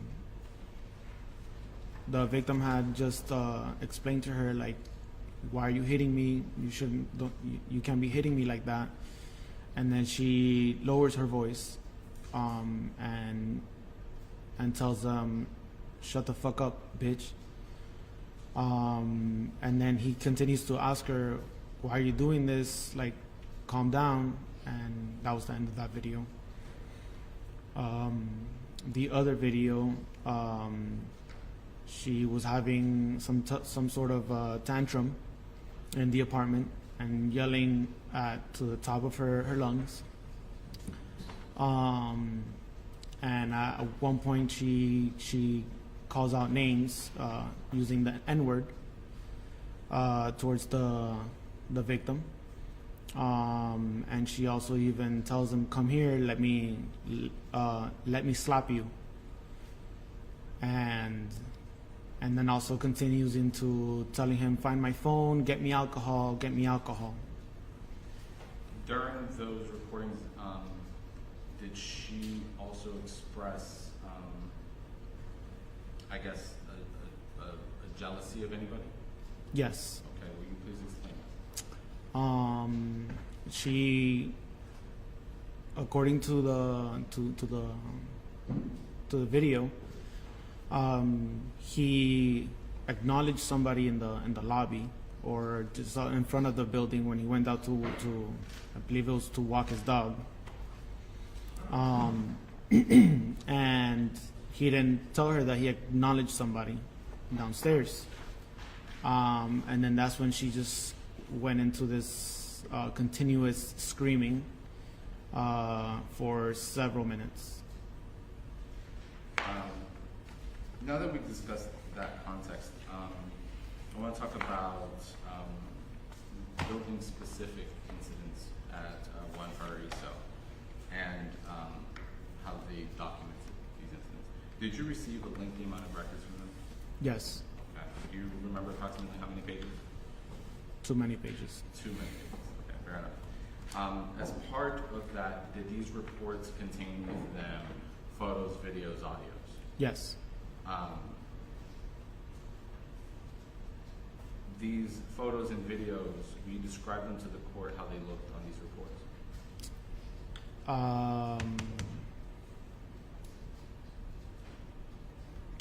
No, I can't remember too much about the Sure. those records. Were these videos and photos and audio recordings, were they original or were they like pictures of videos and things like that? If I remember correctly, they were original from the actual video. Okay. And are you referring to a February 21st incident? Yes. Okay. Again, that's State's Exhibit 10, I'm directing the court to, but will you please describe it for the court again for our record purposes? So at one point, the defendant walks downstairs or takes the elevator downstairs. Shortly after, the victim goes downstairs as well. Several minutes later after that, the victim comes back to the elevator. It opens, it closes. I guess he went to go back to look for the defendant. Eventually they come back. She enters, when she's trying to click on the on her floor, but she can't because she doesn't have the key fob. So the victim comes in. He's trying to put on the key fob, and she goes into she begins to attack him, pull his hair. She at one point tries to swing at him with a closed fist. So he ends up kind of like holding her down so he can use the key fob and go back upstairs to their respective floor. Let's parse that through. You mentioned earlier about having received the key fob and directing the court to Exhibit 13. How many key fobs did that apartment have? 2. Okay. Do you recall which one was Christian's? Yes. Okay. Which one was Christian? Christians is the one that ends in it's 01027. And then, and that's the serial number. Yes. Okay. What was Courtney's key fob? It was 01058. Okay. How can you tell which one's key fob was whose? So The defendant's key fob has been inactive because she lost it, and it's been inactive since as of, I believe it was March. And February 21st, she still had her fob. Yes, And how do you know that she lost it? Was that a message? it was in some of the messages. Okay. So both Christian and Courtney had key fobs. Yes, And so she lost it, you said March 20? yes, Or rather, March of 2022. Jesus, I'm losing myself. March of 2022. So February 21st, 2022, she still had the fob. Correct. Let's walk through that video. When she enters the elevator right before Christian does, is she holding the door or is she trying to close the door? She's trying to close the door. Okay. At any point does she put her hand over the door? Just before he made it. Okay. So she had her hand over the door right before he entered. Yeah, right before he entered, she put her hand through the door, or on the side of the door, so it can stay open as he walks in. Okay. And you did go to this apartment. Yes, So that door has the sensor. correct. In the video, you said that you can see her tapping the screen. Yes, Did you, again, having been at the apartment, you saw how that system is set up? yes, Are you familiar with it? yes. Okay. So her tapping the button, would that have achieved anything? No, Okay. Why not? because you need to scan the key fob first in order to be able to go to your floor. Okay. So then you said that Christian walked into the elevator and kind of told her to stop banging. Yes. What did he do then? He was trying to tell her to stop. She begins to swing at him and try and pulling his hair. So then he kind of like pushes her to the side to try and use the key fob. She continues to jump on him to attack him some more. So at which point he kind of like just holds her down, like bends her over and holds her down so he can finally hit the key fob and click on the right floor. At any point in time, did Christian exercise, I guess, affirmative violence towards the defendant? No, he's just more trying to like keep her away from hitting him while he gets upstairs. Now, date of incident, you received the surveillance video too from the building. Yes. Besides capturing Christian leaving, returning, and so on, did the surveillance video from the building capture anything? I'm sorry, say that one more time. Besides capturing Christian leaving and then returning, did the surveillance video capture anything about this incident, any violence or anything else? No. One second.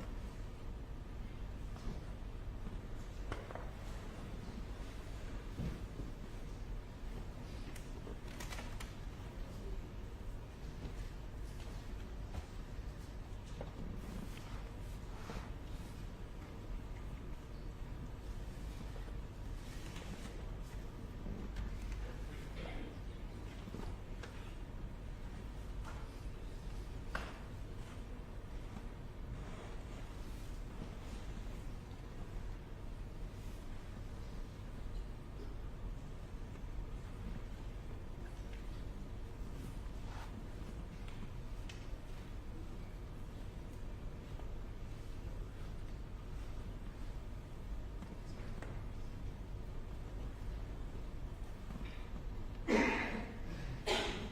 Honor, there's some testimony that I would elicit that pertains to phase 2. I guess my question would be whether the court wants me to go into that now or wait. Sure.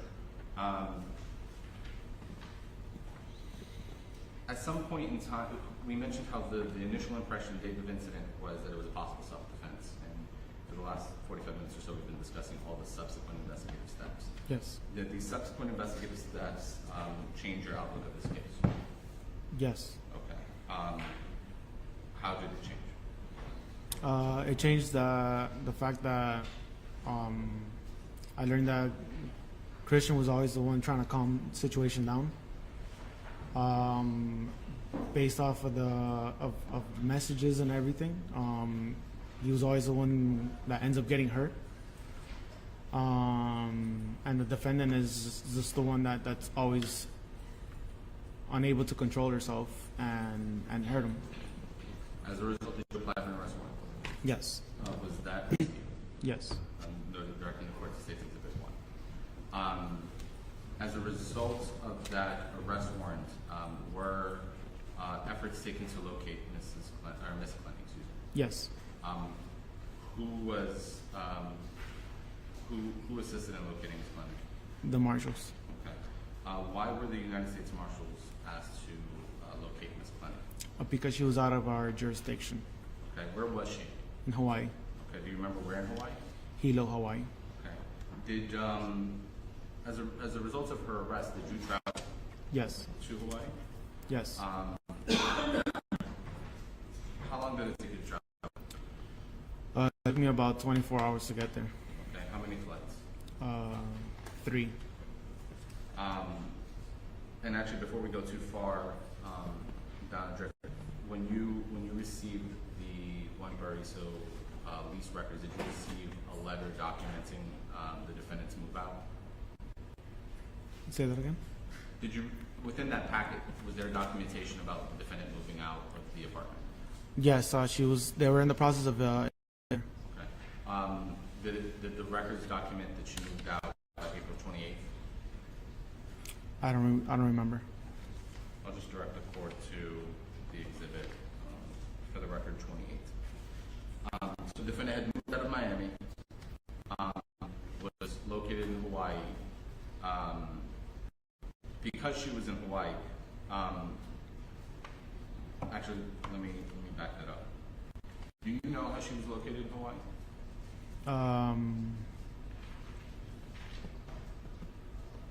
No, not really. So she was located in Hawaii, was apprehended in Hawaii and extradited to Miami. Did you, I guess, as a result of this investigation, were there subpoenas that were prepared obtaining the defendant's financial records? Yes. Okay. Let's discuss those financial records. Have you reviewed them? Yes. Okay. Directing the court to the financial records, which I believe are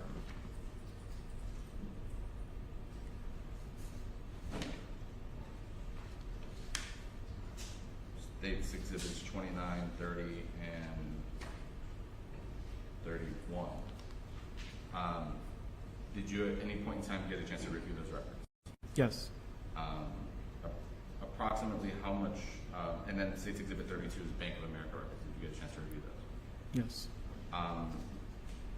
During that time, immediately before the murder, approximately how much money did the defendant have in her bank account? I believe she had just over $2 million. Okay. Again, just to direct the court to the exhibits, but roughly. At any point in time after the homicide of Christian, did the defendant make transfers of that money? Yes. Okay. Please tell the court. She made 2 separate money transfers over to her father's. Okay.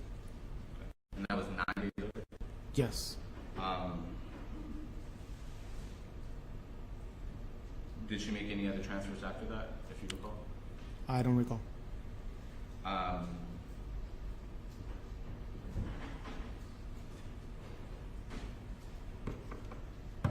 Besides those large wire transfers, we discussed briefly earlier, we discussed the defendant's criminal history. Yes. Will you please tell the court the defendant's criminal history and directing the court to Exhibit 25?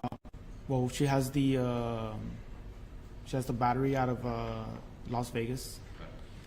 And then she has DUIs out of Texas. And then I believe also out of California. Did the defendant, so let's talk this through, right? So she has a 2015 DUI from Texas, and then you said it's something from California. Yes. Was the California case, did she pick up that case while the DUI was pending, the first one? Yes. And then you said she had a second DUI in Texas, and then for the record, it's September 16th in 25. Did she pick up the domestic violence battery on Christian in Las Vegas while that case was pending? Yes. Do you know if 2020 DUI is still pending in Texas? I believe so. And do you know if the defendant has a warrant for that case? Yes.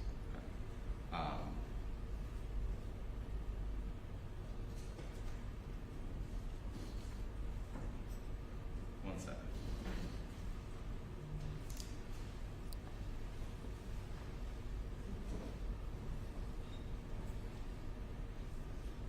And just to you know, finish up, the wire transfers from from the defendant's account to her father, did that essentially deplete her bank account? Mostly, yeah. She just left some money for herself. Stay at home for the question.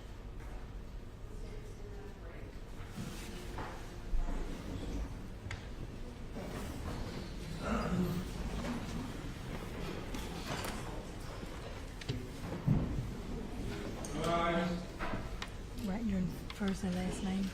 Thank you.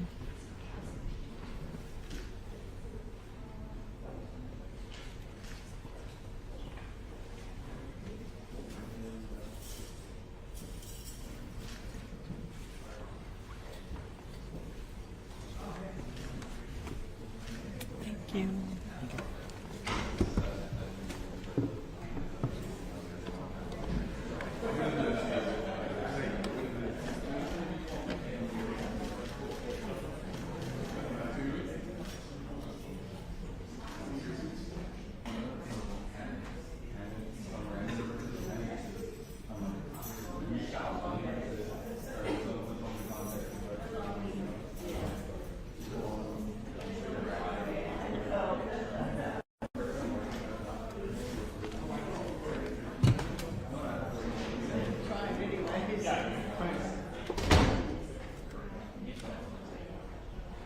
Grab a seat or need any restrooms? Right? Nobody in the room?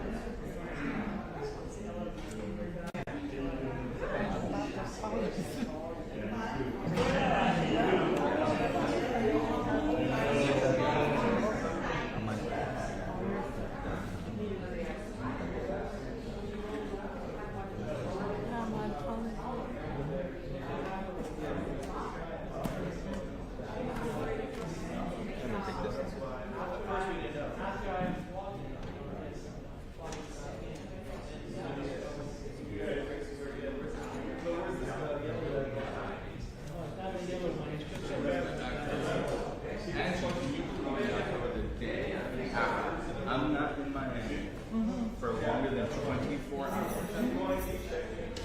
When I came back from vacation in October, man, a car hit my car, but it was the worst kind of Miami accident. So like,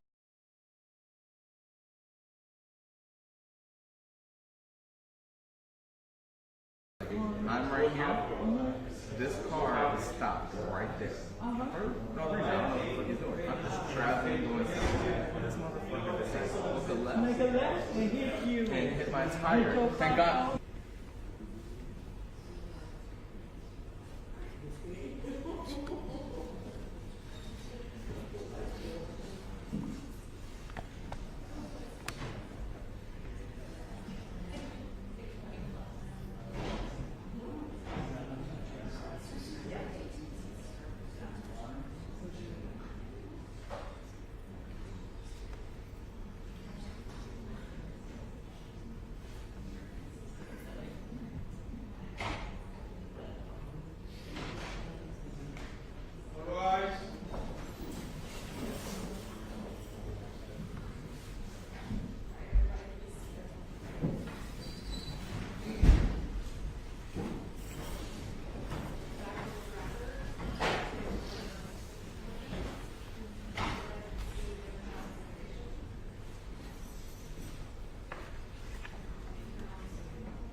Good afternoon, Detective. Good afternoon. Detective, let me just start. We've met before, right? Yes. And the first time we met was at the City of Miami Homicide Bureau, correct? Yes. I showed up there, Yes. and we had a conversation, right? Yes. And after our conversations and after I spent some time with you and with Courtney, I believe I gave you my phone number, correct? Yes. You have my contact information, is that fair to say? Yes. And I also communicate with a Detective Jerez, who was part of your team that night, correct? Yes. At what time do you recall did Detective Jerez let you know that there's an attorney who's representing Ms. Clenney?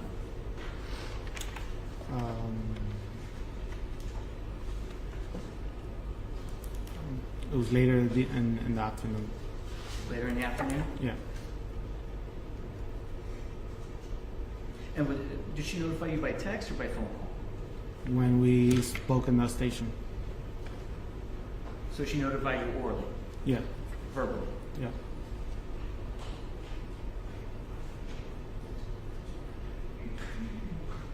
What time did you start the interview with Ms. Clenney?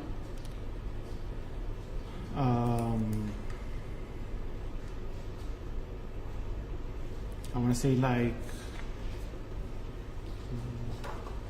6 or 7, possibly. And I think the interview would have been video recorded, correct? Yes. And in that video recording, it has a timestamp, correct? Yes. So the best evidence for that would be the timestamp on the video, right? Correct. I don't want to hold you to a time unless you know 100%. I don't know Fair? 100%. Okay. Would that be noted in one of your reports? Yes.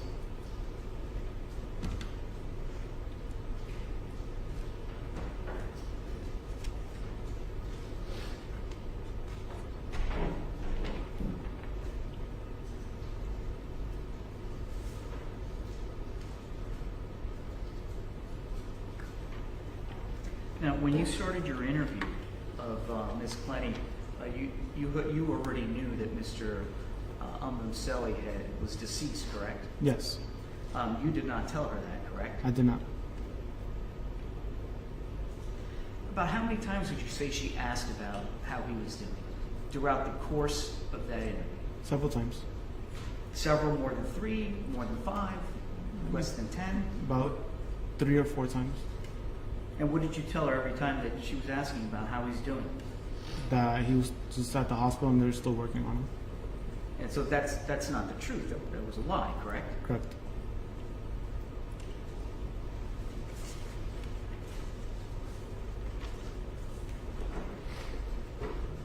Now, you've produced a report in this case, correct? I think it's you abbreviated 310 or 301? Yes. And what kind of report is that? That's just a brief report on the investigation. Okay, and so you have not prepared a final homicide report then, correct? A supplement? No. No. And are you working on that? Yes. And when will that be available for disclosure? Objection,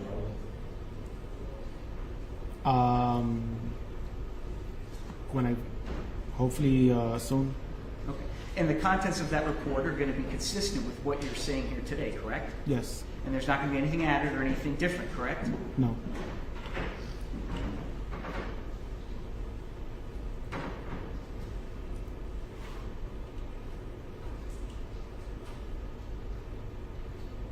Prior to conducting the interview with Ms. Clenney, did you conduct any background investigation, speak to any other potential witnesses or anything like that prior to conducting her interview? No. Did you arrive at the apartment? Was that Yes. your initial arrival point, I believe? Yes. Okay. So were you able to view the condition of the apartment at that time, or did you go back later? I briefly looked at the apartment, the condition first, and then I went back later on and looked at it again. Okay. And did you speak to any of the first responding officers prior to conducting your interview with Ms. Clenney? Very shortly. Did they mention to you that she was in a state of panic at the time Yes. when they first showed up? Yes. She was covered in blood, right? Yes. Which was consistent with, I think, what you said. You reviewed some body-worn camera. That would be consistent with her cradling Mr. Murd3r in the living room area, correct? Yes. And did the other responding officers, well, let me ask you this. What was her mental state at the time that you first spoke to her? When I spoke to her, she was more calm than when she was at the building. But she was still a bit shaken up due to what occurred. Which that would be kind of a normal human reaction, right? Yes. Now, also, I believe in the body-worn camera. Let me ask you, have you reviewed all the body-worn camera of all the responding officers that evening? Not all of them, most. Okay. And a lot of them, Courtney's expressing her concern for Christian, right? Yes. And she's in a state of, what would you call it? Okay.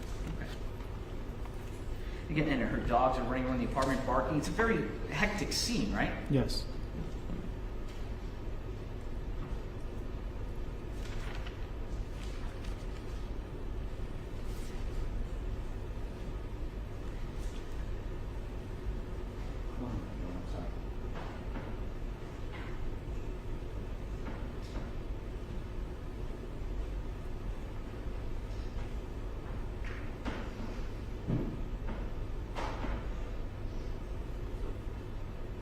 Now, you heard or you saw, I think when you were testifying in direct, a clip of part of Ms. Clenney's statement, correct? Yes. And she describes the attack on her by Mr. Murd3r, correct? Yes. There's nobody else in that apartment at the time, correct? Correct. There's absolutely no eyewitnesses to what occurred in the apartment on April 3rd, 22, correct? Correct. So your investigation, it focuses around what happened after, basically, right? Yeah. Now, the part of the interview that we saw, that was actually the third time that you asked her to kind of recount her. And the first time, do you recall what she said the first time? It was about the same as the one played on the video. Okay. So, I mean, there was an argument, right? Yes. And your subsequent investigation showed the text messages and some calls for, and I'm talking about April 3rd, 2022. We'll get to the other stuff later. Mm-hmm. But on April 3rd, 2022, you had the video of them in the morning. Doesn't seem like there's anything wrong. Yeah. Right? You have some text messages and some calls that occur right before that. Yeah. Right before around 4:30 p.m., correct? Yeah. Okay? And then we know things go bad, right? Yeah. We know that because some neighbors called the police, right? Yes. They heard screaming and yelling. Yes. Right? We know that your investigation also revealed that Courtney was actually on the phone with her mom, right? Deborah Yes. Clenney. And she was actually on the phone with her at the time that Christian received the wound, correct? When he received the wound? Yeah. Possibly, yes. Okay. And so when Courtney's recounting what happened, she talks about a physical struggle with Murd3r, right? Yes. How big, meaning how tall is Mr. Murd3r? He's taller than her. Is he 6'2"? Yeah. Low 6. Low 6'1", 6'1", 6'2", something like that. How much does he weigh? I want to say about 200 pounds. Or, Okay. Or And how 180. tall is Courtney Clenney? she's about 5'8". And how much did she weigh at the time? About 140, 150. Okay, so it's Murd3r outweighs her by about 60, 70 pounds and is much taller, right? Yes. Now she describes his attack on several occasions. I think the third time, right? She mentions that he got in a crouching position, or he was crouching, and then he came at her, right? I don't remember that. No, that's not her statement? I don't remember that. Okay. Do you remember her saying she could see the whites of his eyes? No. Did you review her statement before coming here to testify today? Objection, counsel testifying. also argued the video. I reviewed part of it. Part of it, not the whole thing. So, again, but you're saying her testimony from the first time you asked her to recount what occurred was similar to the third time, right? Correct.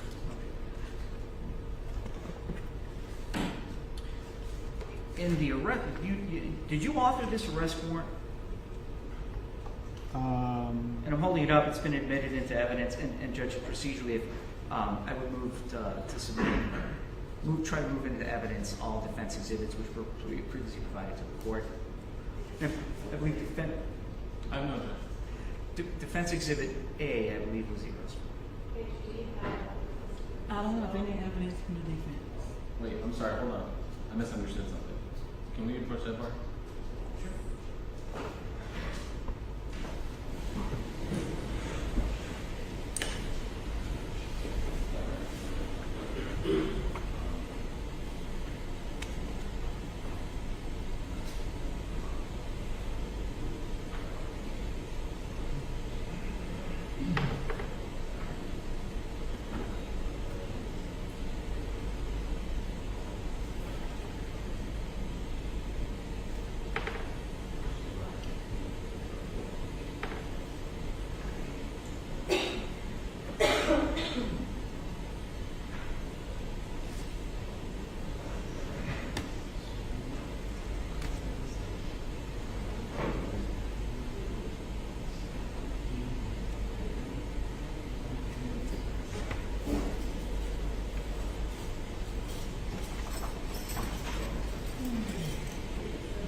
Detective, I think I was about to ask you about this, the affidavit in support of the arrest warrant. Yes.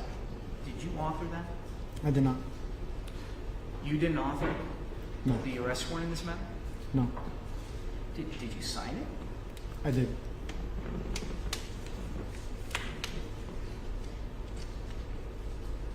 Well, you're the affidavit, right? You're the one swearing to this document? Yes. Did you read it? Yes. Did you go through it? Yes. Line by line? Line by line. Did you understand what was contained in this document? Yes.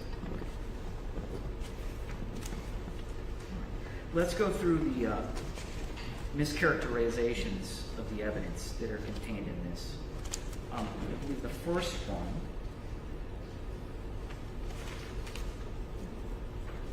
In this affidavit, you talk about, and this is going to be, and please let me know if you need to see this. This is a Defense Exhibit A. I think the government also introduced the arrest warrant. And this is on page 4 of 6. This is the second full paragraph.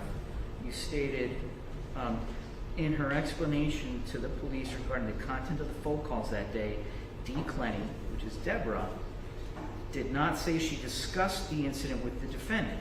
However, investigators know D. Clenney did communicate with the defendant about the incident because investigators saw a text message from mom on the defendant's phone recorded at 5:25 p.m. that mentioned self-defense and advised her not to say anything to investigators without an attorney. In addition to omitting her conversations with defendant D. Clenney, in addition to omitting her conversations with defendant D. Clenney, recorded statement also admits any claim that the defendant said she was being attacked by the victim during the call. Do you stand by those words? Can you read the last sentence one more time? Yeah, I was showing an objection to this characterization because he said admits versus omits, which is what it says. In addition to omitting her conversations with defendant, D. Clenney's recorded statement also omits any claim that the defendant said she was being attacked by the victim during the call. Correct. Okay. You stand by those words? Yes. Okay. In your phone call to Deborah Clenney, did you ask her, hey, was Courtney attacked? No. Okay. So when you say she omitted it, you never asked the question, did you? Correct.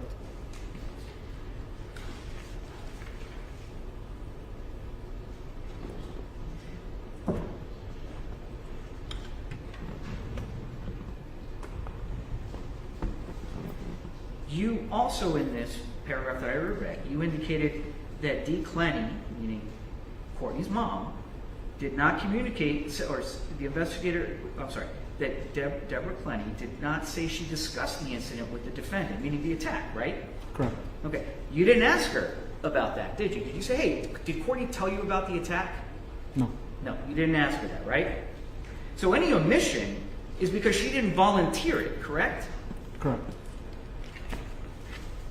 Now, while you're, I guess this paragraph says, while you're interviewing her, I guess you saw a phone, a text message kind of pop up on Courtney's phone? Yes. And were you able to view that? That's the answer that we already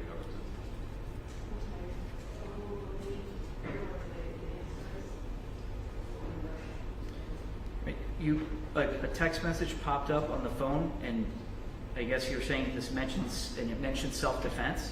Yes. Did you see the entire text message? I did not. One moment. So your inclusion of that portion that says something about self-defense, it kind of makes it sound like that's something nefarious or somebody's being coached, right? The way you wrote it? Counsel testifying.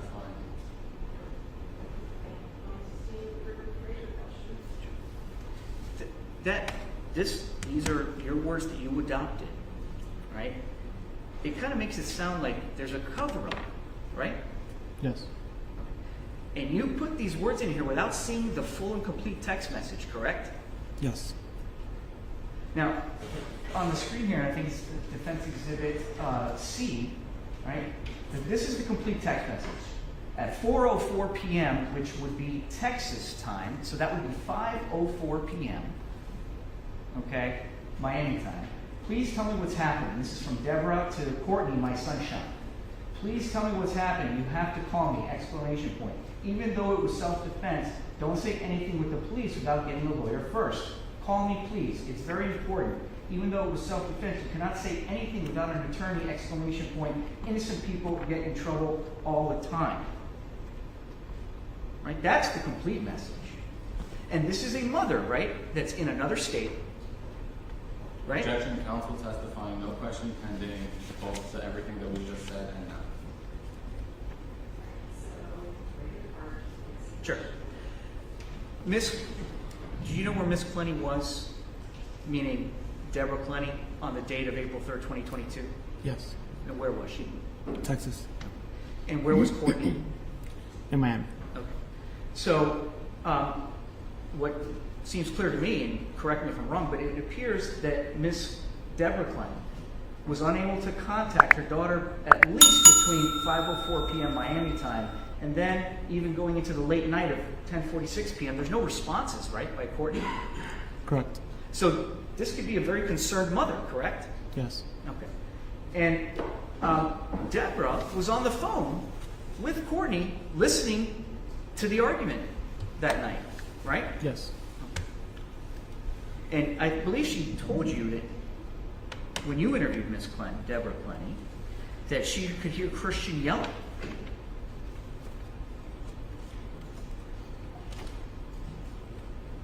I believe so. Again, you weren't in the apartment that night, were you? No. Now, you testified previously that her first and third recitation of her statement of what happened that night about the attack was consistent, correct? Yes.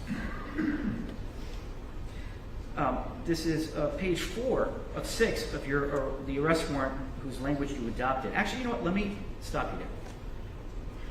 If you didn't write this, who wrote this? State attorney. Which state attorney? Khalil. Mr. Quinnen? Yes.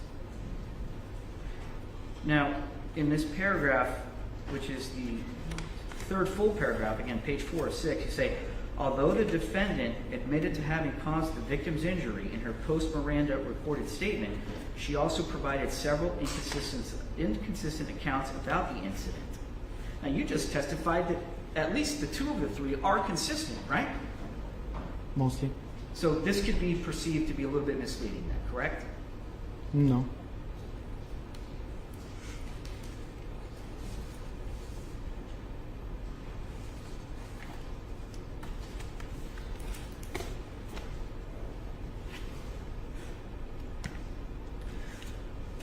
You had crime scene, or somebody had crime scene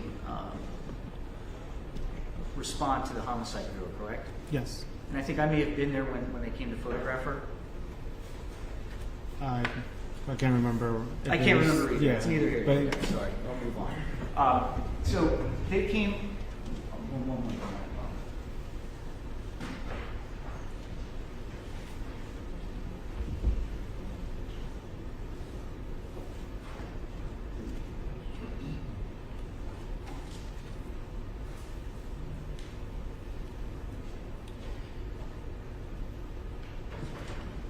Sorry, I forgot where I was. So crime scene did come out to the homicide bureau and they photographed Miss Clenney's physical condition, correct? Yes. And that is done to document any injuries, right? Yes. You don't take the photographs yourself, do you? No. These crime scene technicians are specially trained, correct? Yes. And they have like rulers that they can take out to measure things when they're taking photographs, correct? Yes. Okay. And in your warrant, well, in the warrant that you signed,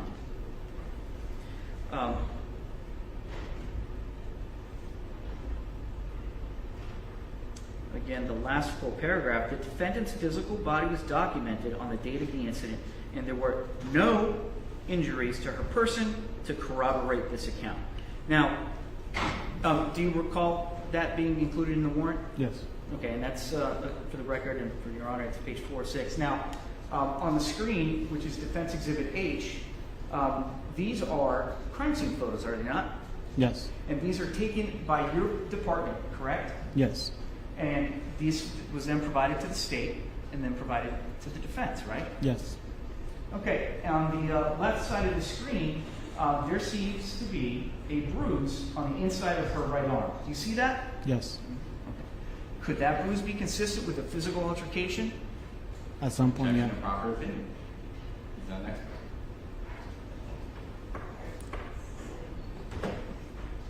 Do you see a bruise, a visible bruise on Courtney's inside? Sorry, that's the right arm. Do you see that? Yes. And on the right side of the screen, it looks like it could be an abrasion. I don't know. There's a mark there that we circled on the right shoulder. Do you see that mark? Yes. Could that mark be consistent with some kind of physical altercation? Yes. We also have crime scene photos. Again, the inside of the right arm. This is I think the closer up view of what we saw a second ago. And in this picture, there's a ruler, right? Okay, yes, sir. And if you need to get up with your Honor's permission, if the witness needs to get down, thank you, Judge. And they measure that just so there's some type of kind of comparison, or if they need to describe the extent of an injury, right? Yes. And they take that out for something that they think is important to document, correct? Yes. So then we go on the again, another crime scene photo, lower right leg that we've taken the liberty of circling. There seems to be some discoloration there, correct? Yes. And that could be bruising, maybe not. You're not an expert, right? Correct. So these pictures actually do show signs of physical injury, right? Yes. Judge, can we approach that bar?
Thank you, Your Honor.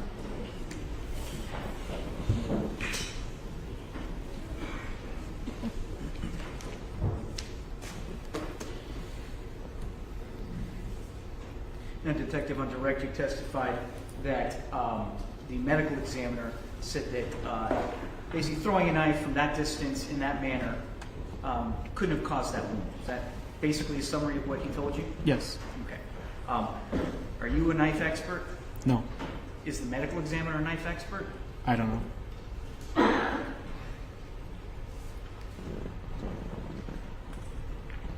Now, in the when the state was up here asking you a question that this has to be a stabbing, he motioned in a very almost a 90-degree motion, downward stabbing.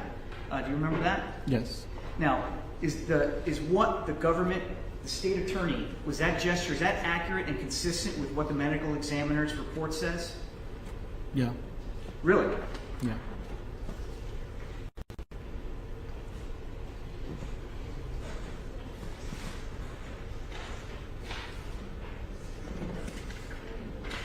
Detective, did you review the report from the medical examiner? Okay. So, objection and proper impeachment. Also, it's going to be mischaracterization.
Detective, you did review the medical examiner's report, correct? Yes.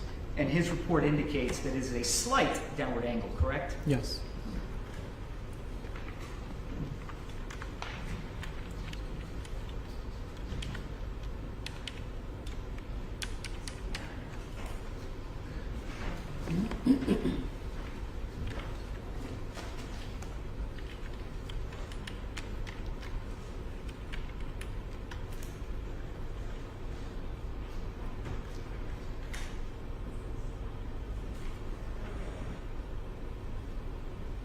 And you testified on direct that you didn't see any bruising or marks around Courtney's neck, correct? Correct.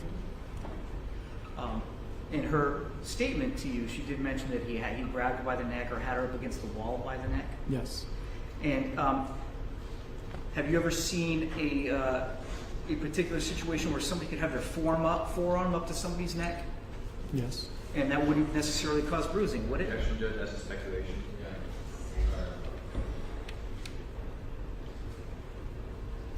And Ms. Clenney indicated also that at some point he threw her down to the ground, correct? Yes. Before? And I think she said on her shoulder. She wasn't able to explain to me how he put her on the ground. Right, I think she said something like, well, and then I was on the ground, right? Yes. Okay, which somebody who's just experienced a traumatic experience that Courtney experienced, that wouldn't necessarily mean that she has an accurate memory, correct? Objection. Speculation. Detective, have you ever been in a fight before? Objection. You answer? Okay. Yes. And was it a traumatic experience? I mean, Do you remember every detail about that fight? well, I grew up doing martial arts, so yes.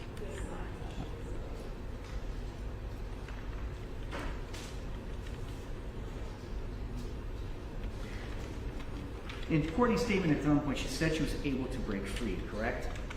Yes. Or she was able to get up, right? She wasn't able. She was able to. She explained that he wasn't on top of her anymore, but she was able to get out, but she couldn't explain exactly how. And you testified again after looking at the crime scene, after speaking to Ms. Clenney that night, after you spoke with me, you were looking at this case as a case of self-defense, correct? Yes. Now, as part of your investigation, did you try to canvass the area to find other witnesses?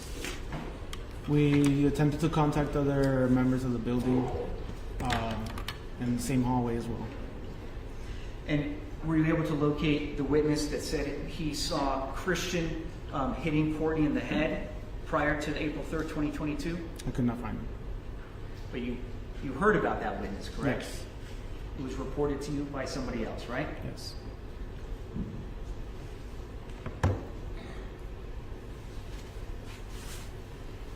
And I believe that account was told to you that that person wasn't sure if it was a closed fist or an open hand, correct? Yes. But so you do have some evidence, right, throughout the course of your investigation that at a minimum, Maselli also hit Courtney at least once that you're aware of. From what I was told, yeah.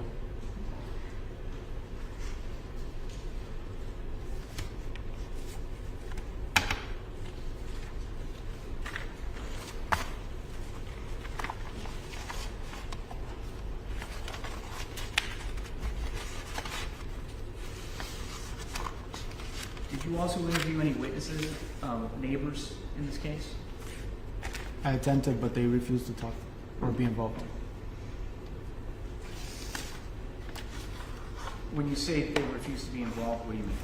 Like they didn't want to give them, they didn't want to talk to me or give any type of statement.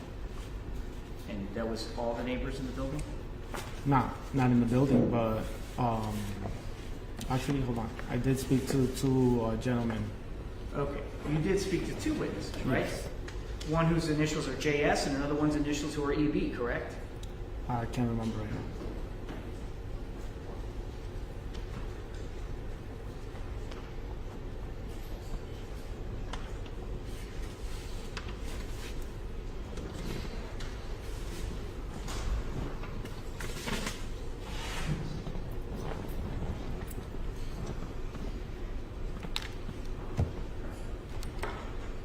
Detective, so the, I don't want to necessarily put their names on the record now, but one of the witnesses, JS, I guess. So the first person you interviewed, remember the first gentleman you interviewed?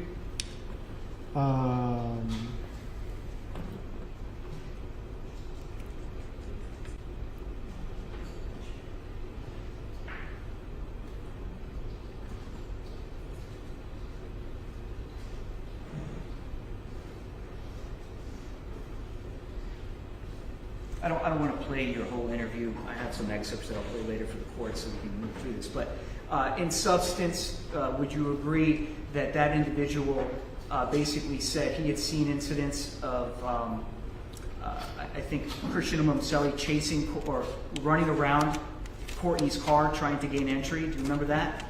Yes. Okay. And that same individual also, in that same interview, said basically, look, I know a victim of domestic violence when I see one, and Courtney was a victim of domestic violence, right? Objection improper.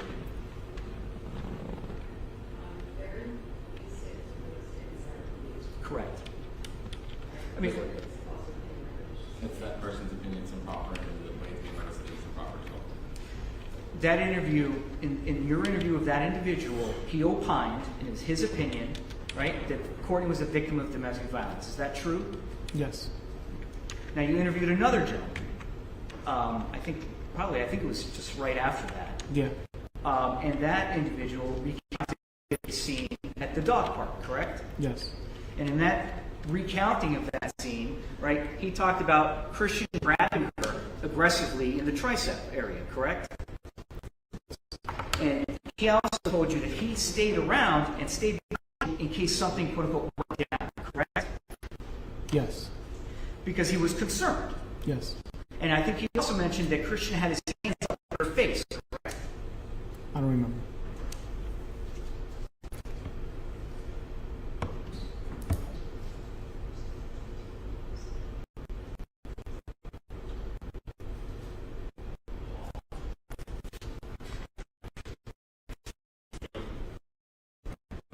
Now, I want to go back to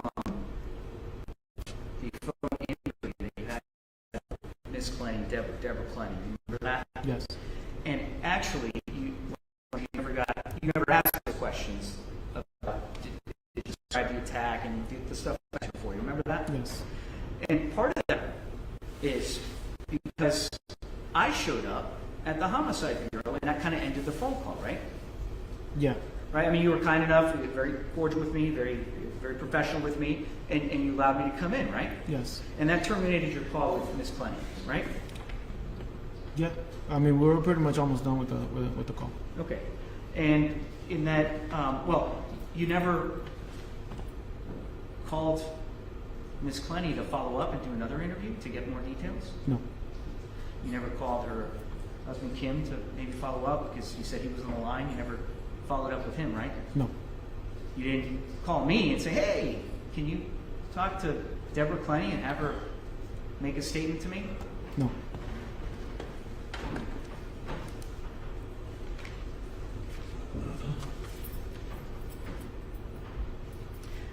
But what she did tell you was she overheard Courtney saying, stay back, right? Stay back. Yes.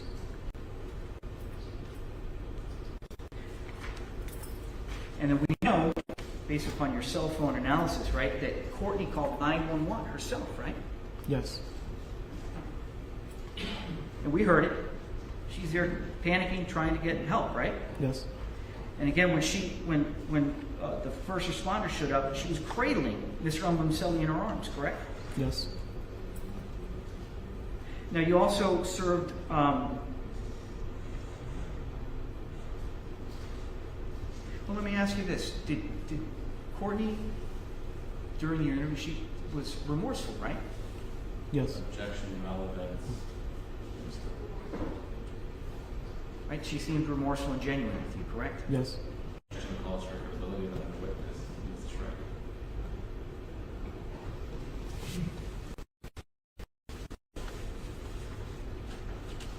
Now, you said you executed some warrants in this case, one of which was financial documents, right?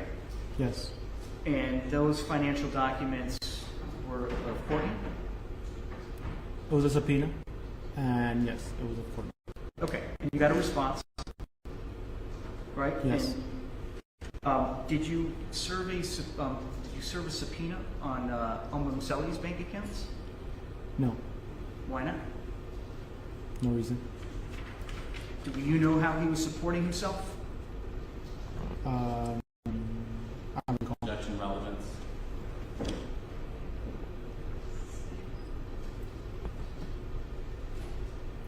Did your investigation reveal that he was a cryptocurrency trader? Yes. Judge, you can hold line of inquiry here.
I'll move on to a different line of questioning.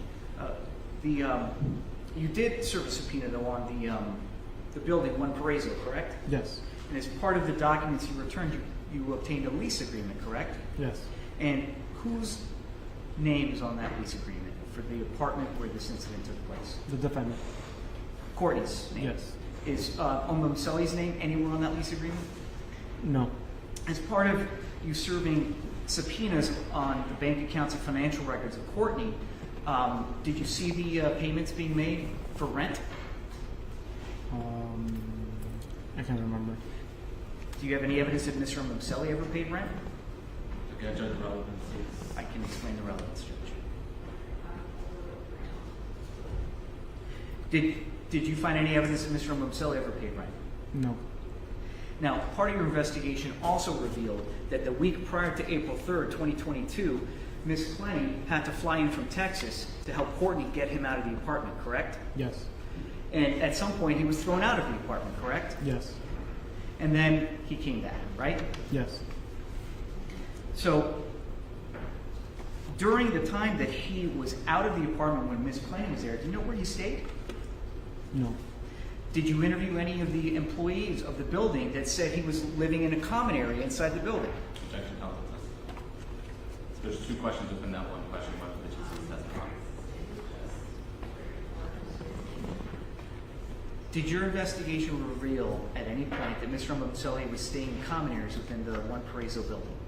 Yes.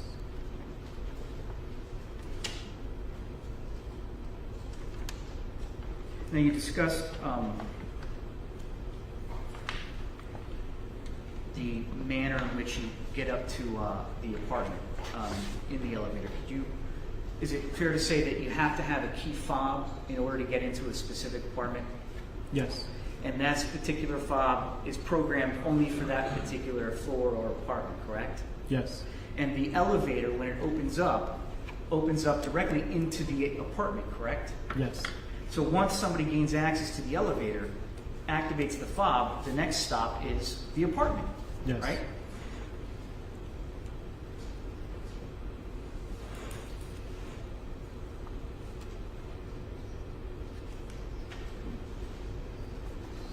Now you testified about an elevator video, the infamous elevator video.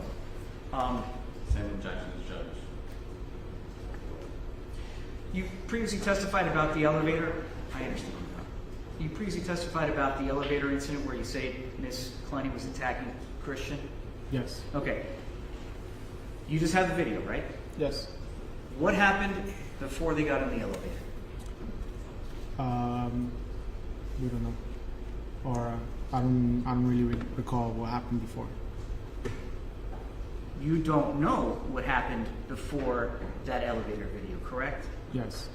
Did you interview any witnesses that told you what happened before that incident in the elevator? No. So all you have is a video. Yes. No context to what occurred prior to Courtney getting on that elevator, correct? Correct.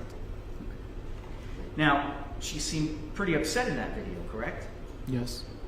And at some point, Mr. El-Momseli is able to gain access to the control panel to get the fob, correct?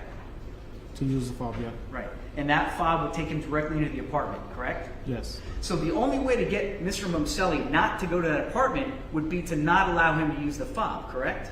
Yes. Do you know if Courtney wanted him in the apartment that evening? Judge, that's speculation.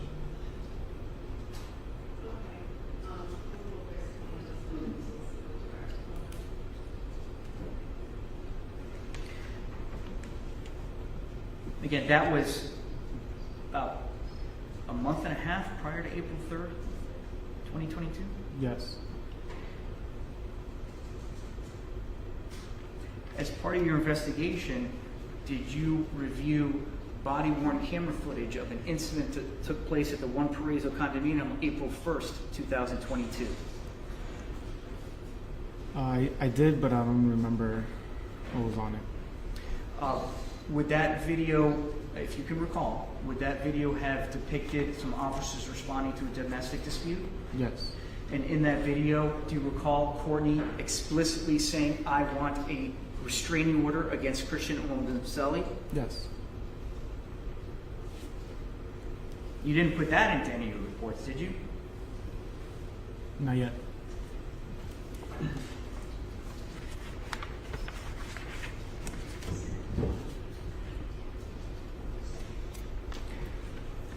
Now, Detective, in April of 2022, you had been with the homicide unit for less than 1 year, correct? Yes.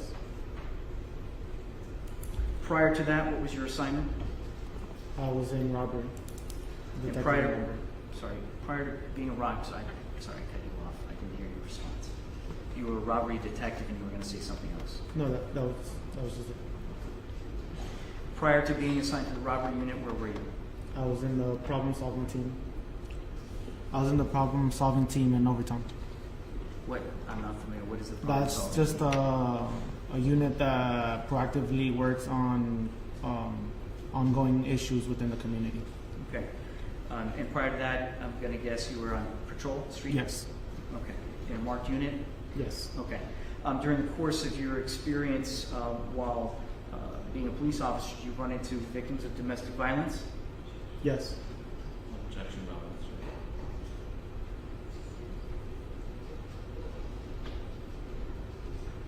Are you familiar? Let me ask you this: when you're in the police academy, or as part of your ongoing training as a police officer, are you trained to notice signs of domestic violence? Same objection. Also, improper opinion. I can keep going. I'm asking if he's been trained or not.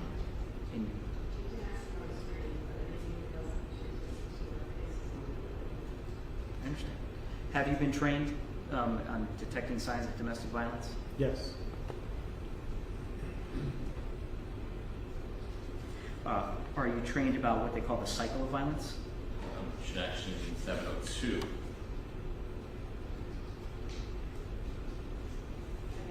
I don't think this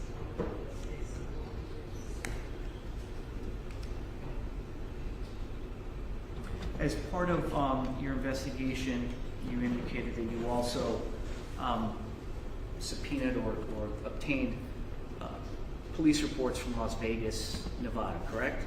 Yes. And you talked about that at length with the state attorney on direct examination, correct? Yes. And in your subpoenaing of those records, in addition to the police report, also came a statement, a sworn statement, by one of the hotel security officers. Does that ring a bell? Yes. And in that report, well, let me ask you this. Did you review the body-worn camera of that incident? Yes. And I believe the investigating officer was Detective, or I think Officer Velasco? He was an officer. I don't remember the name though. Okay. And this is the video, just so we can make sure we're talking about the same one. The video of the officer who first goes to see, I think speaks to Mr. Murd3r, Yes. and then talks to Courtney. Yes. But the first person he talks to is, I think, some member of the hotel security staff, correct? Yes. And when he approaches that individual gives him kind of a summary of what they have, so to speak, correct? Yes. And what he says is security got called, right? Yes. Who called security? I can't remember. Well, was it Courtney or was it Christian? Honestly, I can't remember. Okay. If I told you it was Courtney, would you believe me? Same objection as you.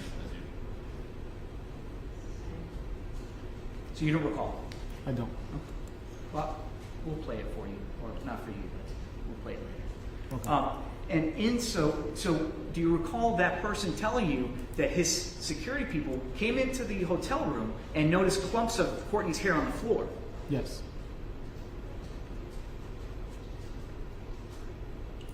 Now, as a trained investigator, clumps of hair on the floor, would that indicate some kind of physical struggle to you? Objection. Speculation. You can answer the question. Yes. Now, in that interview, Courtney admits she threw a glass at Christian, right? Yes. The glass didn't hit him, did it? I'm not sure.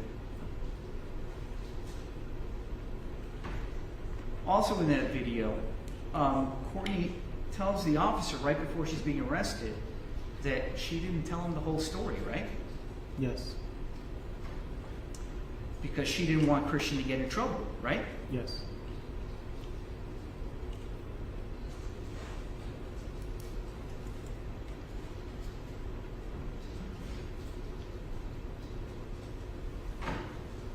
You testified as to the medical examiner. I think you indicated that in your interactions with him and reading his report, the manner of death was homicide, correct? Yes. By a single stab wound, right to the subclavian artery, correct? Yes. Now, in your training experience, even a homicide, right, can be justified, right? Yes. And initially, you didn't make any arrests because you were looking at this as self-defense, correct? Objection. Yes.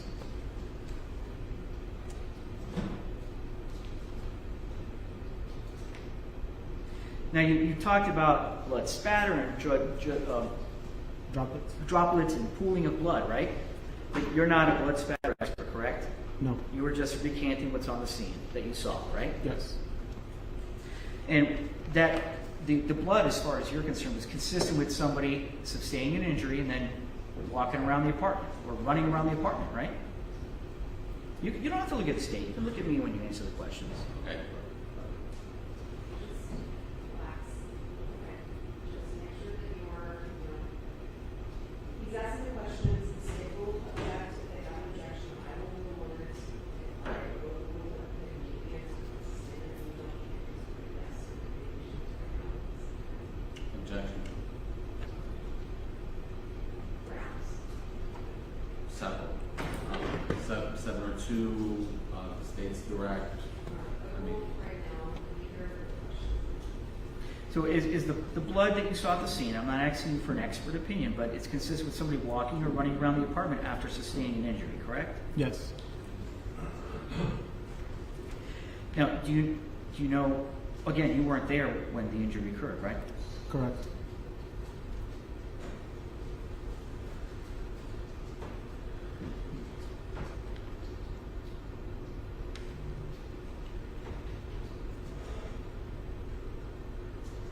You also mentioned in the Las Vegas video body cam, I think that Courtney said, oh yeah, I threw a plate at him or some other stuff. Is that correct? Yes. Okay. Are you Hispanic? Yes. Okay. Do you have an abuela? jack shit. Do you have a grandmother? I'll move on. Do you know what a chancleta is, detective? Jack it. Judge, objection. I'll move on, Judge. I'm sorry.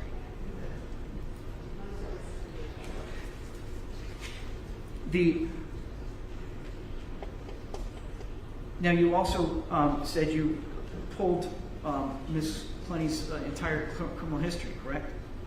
Yes. And you said there was a California case? That was Yes. a DWI or DUI? I think they call it DWI over there. Right. And that was a case that the charges were dropped, right? Right now I can't remember. And the incident in Las Vegas, where she was arrested for battery, right? That case was also dropped, correct? Yes.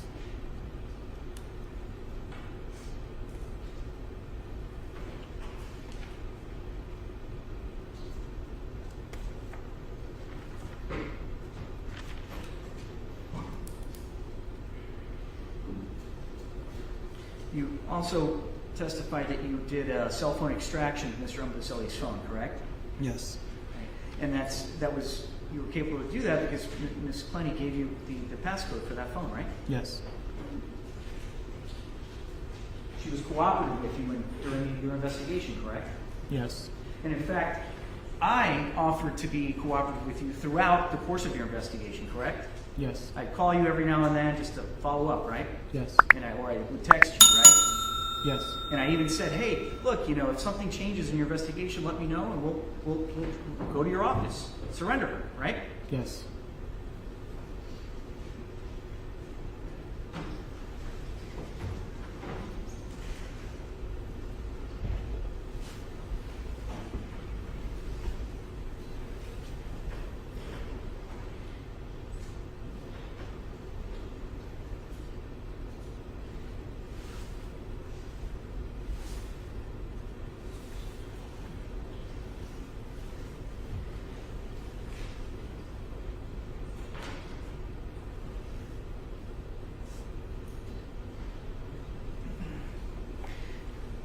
Detective, you, in extracting that cell phone, you testified on direct about text messages, specifically text messages that took place on October 9th and 10th, I believe it was.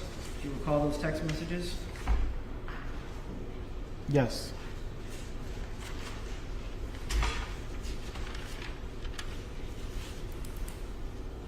And I believe those, basically, in summary, you said that those text messages indicate that there was a physical altercation and Courtney hit him in the head with a phone, correct? Yes. There was a physical struggle, correct? Yes. Do you know what happened that caused Ms. Clenney to take that drastic action? May I review my notes real quick? Sure.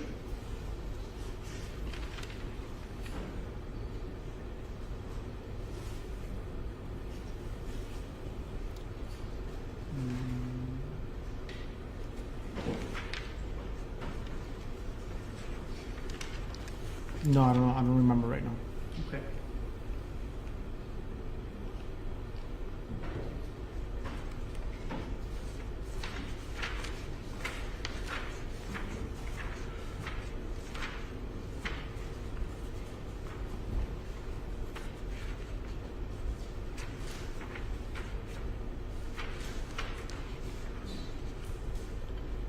And I think it was, again, this is State's Exhibit 4. is the text messages from October 9th, where he mentions that I think Christian says, "Oh, and stabbed me in my leg" or something to that effect. Yes. Right. In the follow-up text messages by Courtney responding to that, she never admits to stabbing him in the leg, correct?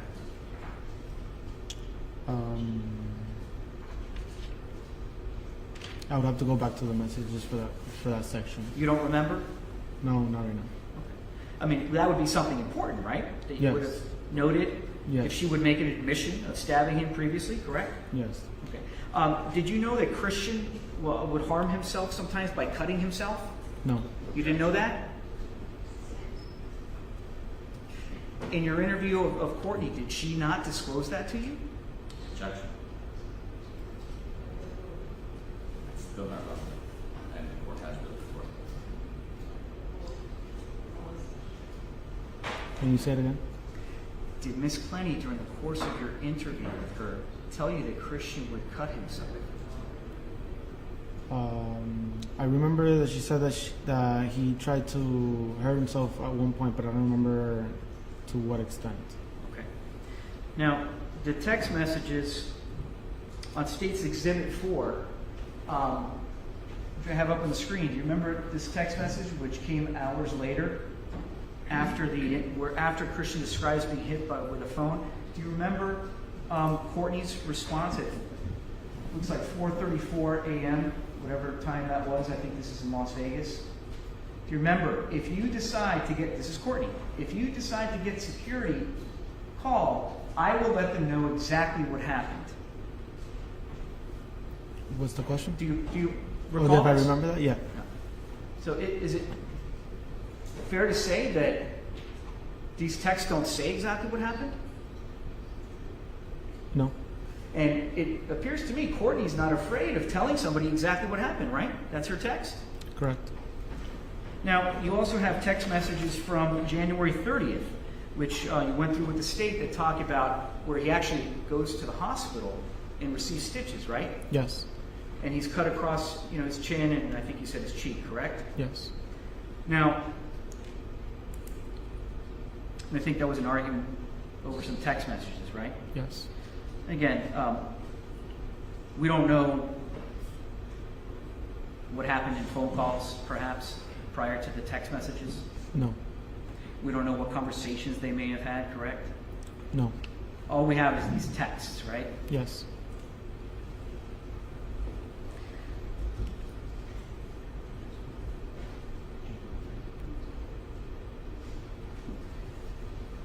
Again, this is where the state indicated that she said, "Oh, I hope you enjoy the hospital," something to that effect. I just hope you have time to cool down or think about your actions, right? Oh, I don't know about cool down, but Well, hopefully, again, Courtney's text, hopefully this will give you time to think about your actions, right? yes. I'm sorry, cool down, those were my words. Yeah. All right? Enjoy the hospital. Right? You don't know what prompted her prior to these texts to send these, do you? I mean, enjoy the hospital. Nobody wants to enjoy the hospital. Right, but you don't know what occurred, right? No. Okay. Now, again, in the follow-up message, right, Courtney tells Christian, tell them your side, then I'll tell, sorry, I'm getting older. Tell them your side, then I'll tell them what happened. Right? She texts that. Yes. Is somebody who's afraid of the truth coming out, would they send a text like that? Objection, speculation. I'll move on. And his answer is that I'm not saying anything. Yes. Right? I mean, people could not want to say anything for a bunch of reasons. Objection, Right? counsel testify.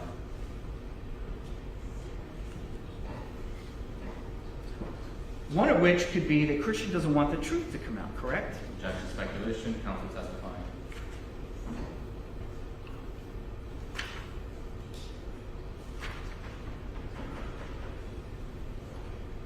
Then I think her next test is an LMAO, right?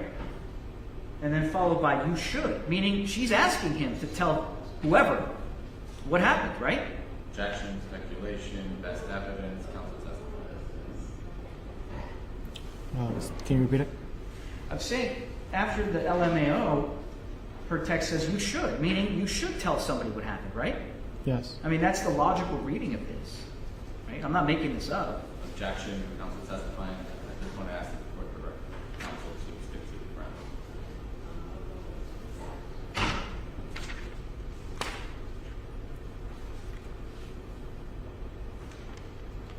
Did you, I think you indicated that the photograph of his stitches pinged, that the GPS data associated with that picture put him at Mount Sinai Hospital? Yes. In that area, right? One of the injuries points at Mount Sinai Hospital. Okay. Did you pull the medical record? Did you serve a subpoena for the medical records from Mount Sinai Hospital? I did not. Do you know if the state executed a subpoena for those medical records? I don't know. Do we know for a fact that that's where he was treated at Mount Sinai? I mean, it pings right on top of Mount Sinai, so, and he was in the bed, and the picture shows that he's in a medical bed. Right. I mean, I'm just trying to figure it out. There's no other hospital there. It could be an urgent care maybe in that area.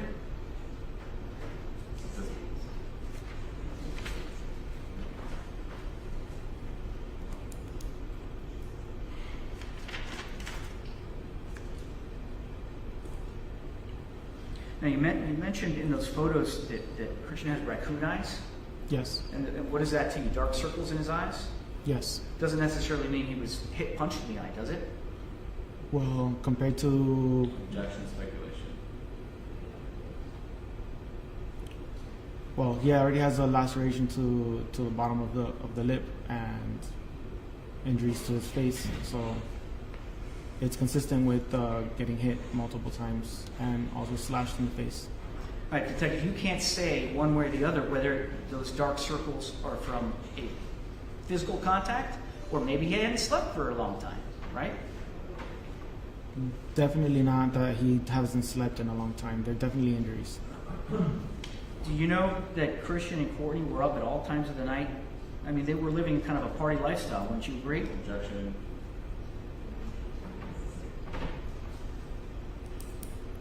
There was drugs involved, correct? Yes. There's some text messages talk about Christian using cocaine with Courtney. Yes.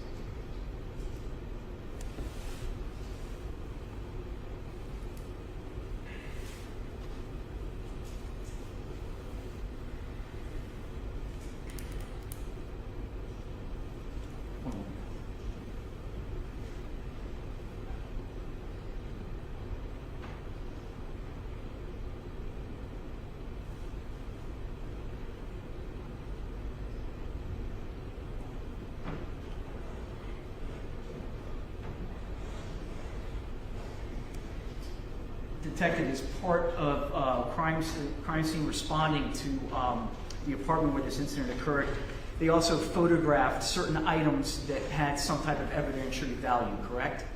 Yes. And part of what they photographed were letters written from Christian to Courtney, correct? Yes. And in your assessment of those letters, would you say that those letters are an acknowledgement of his abuse of Courtney? I can't remember. Speculation, best evidence, Did you see those photos? I did. Did you read them? Well, I did you did. read the wording contained in those photos? I read them. Okay.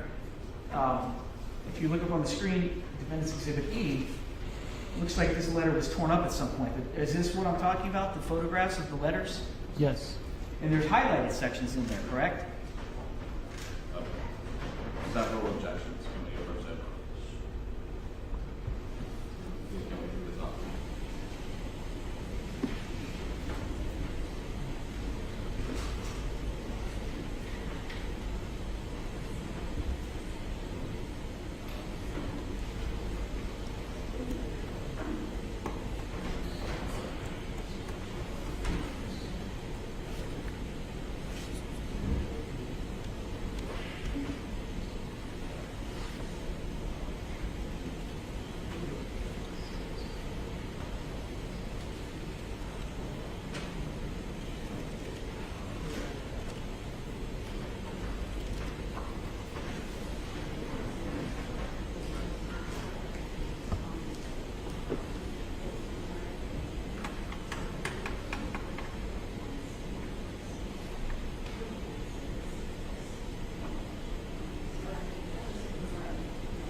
You on OT?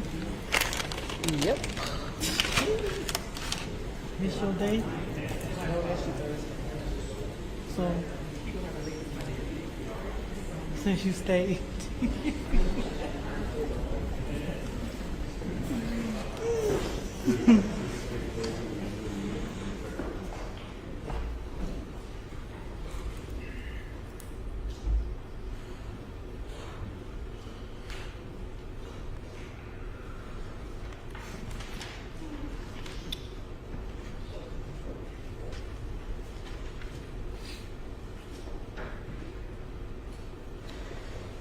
Just kind of recapping, so there were some letters that were photographed and retained as evidence by your department, correct? Yes. And as the lead investigator, lead homicide investigator in this case, I'm sure you reviewed that evidence, correct? Yes. And do you recall these letters? Yes. Okay. And so Defense Exhibit E is what the government provided to us, that you seized, your department seized. And part of the letters, although it's ripped, says that he's guilty of gaslighting her, right, and mentally abusing her, right? Those are the words contained in this document? I can't remember, so I don't feel comfortable answering that. Okay, that's fair enough. Were you able to determine that these letters were written by Selly to Courtney? Again, I can't remember. I read them that one time, and then that was months ago.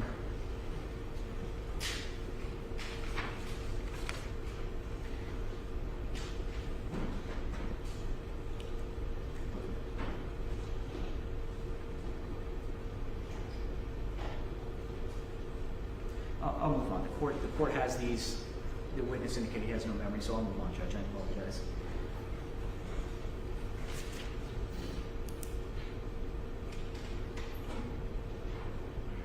Now, you testified as well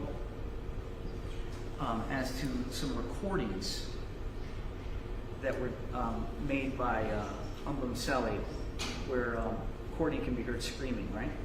Yes. And it's actually, we mentioned it as video, but it's a video file, but it's actually just audio, correct?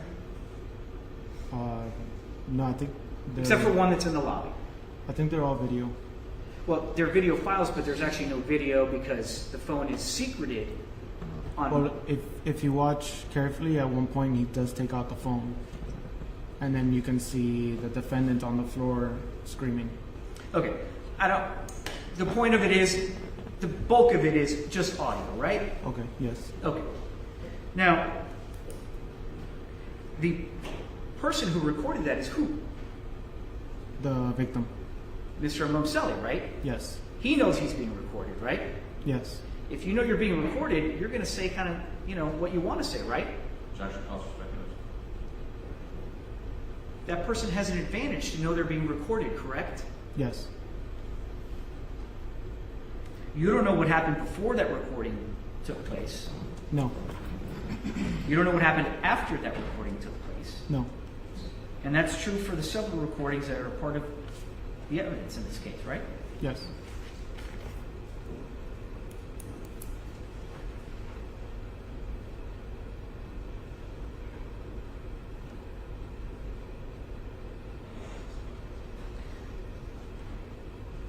As part of the documentation that you pulled from the One Paraiso this management company, you said you were provided incident reports, correct?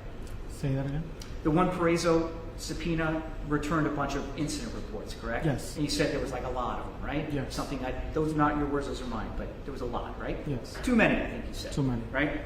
Which shows a history of some kind of domestic issues going on, correct? Yes.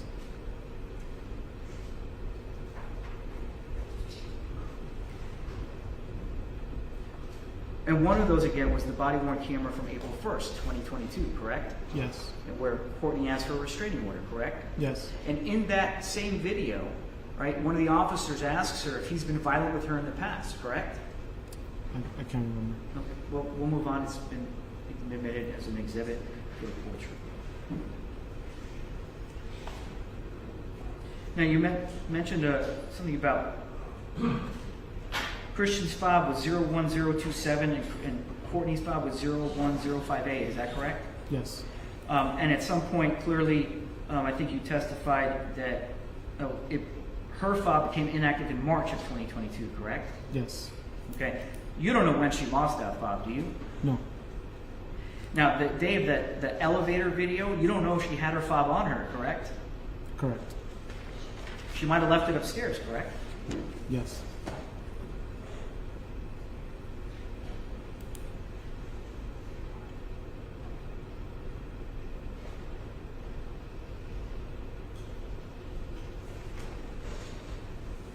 Now, you mentioned you served subpoenas on Courtney's for her financial records on some banks. Is that correct?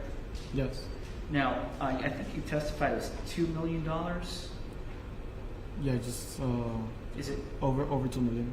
it's over $2 million? It's not over 1.3 million? No, I remember the total between both wire transfers. It equaled over 2 million. You sure? I believe so. Yes. Do you want to review anything before you say that that's your final answer? No. Okay.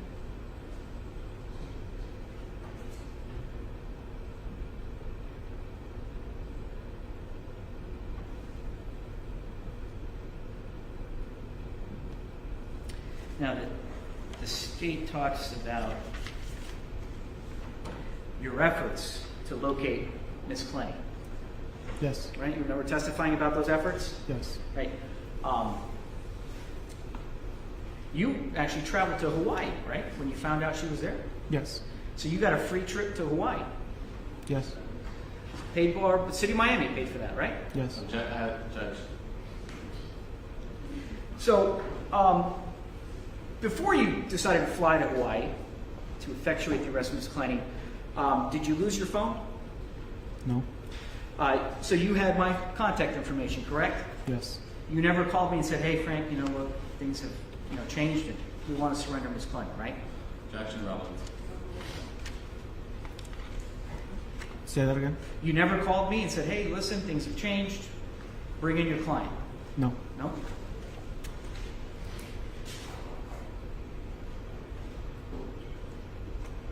Instead, you enlisted the U.S. Marshals to go get Courtney out of Hilo, Hawaii. And do you know where she was in Hilo, Hawaii? She was in a rehab facility. In a medical rehabilitation facility, right? Objection, testifying.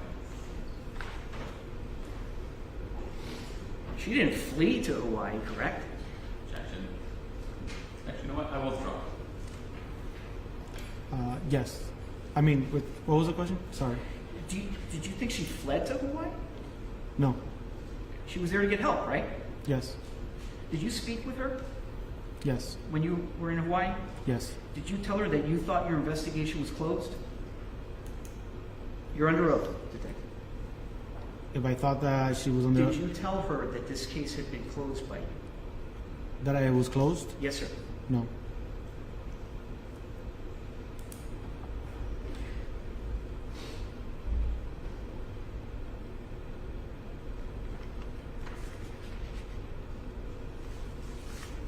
And again, just talking about the phase 2 issues, do you recall me staying in contact with you? Maybe every couple of weeks or 3 weeks to a month, I would contact you, correct?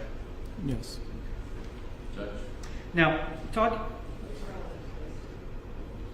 More counsel needs to ask the question and get an answer.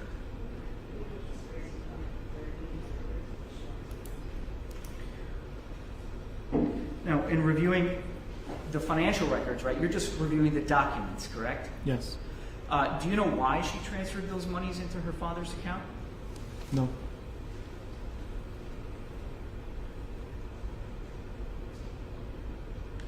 Do you know how much she currently has in her accounts?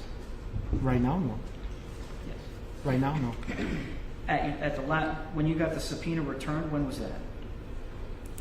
I can't remember the exact date. And what was the balance in her accounts? I believe it was about $4,000.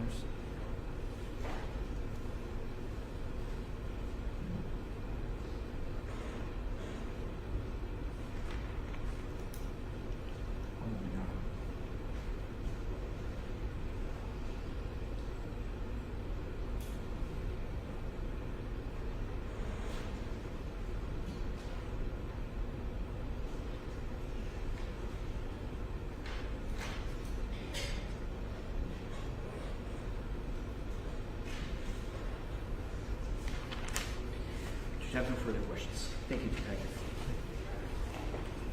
Yes, Judge. One very brief matter if you so sidebar.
If it pleases the court, as discussed sidebar, the state provided the clerk an exhibit to just attach, which would include exhibit 33, which is an Instagram live video.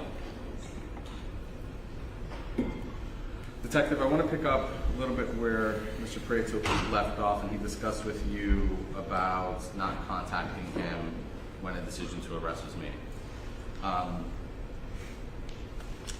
When was your arrest warrant signed, if you remember? I don't remember the exact date. Would the warrant refresh your recollection? Yes, Okay, do you have a copy of it? I do. Give me 1 second. Do you have a copy of the warrant? Oh, you have it? Oh, thank you.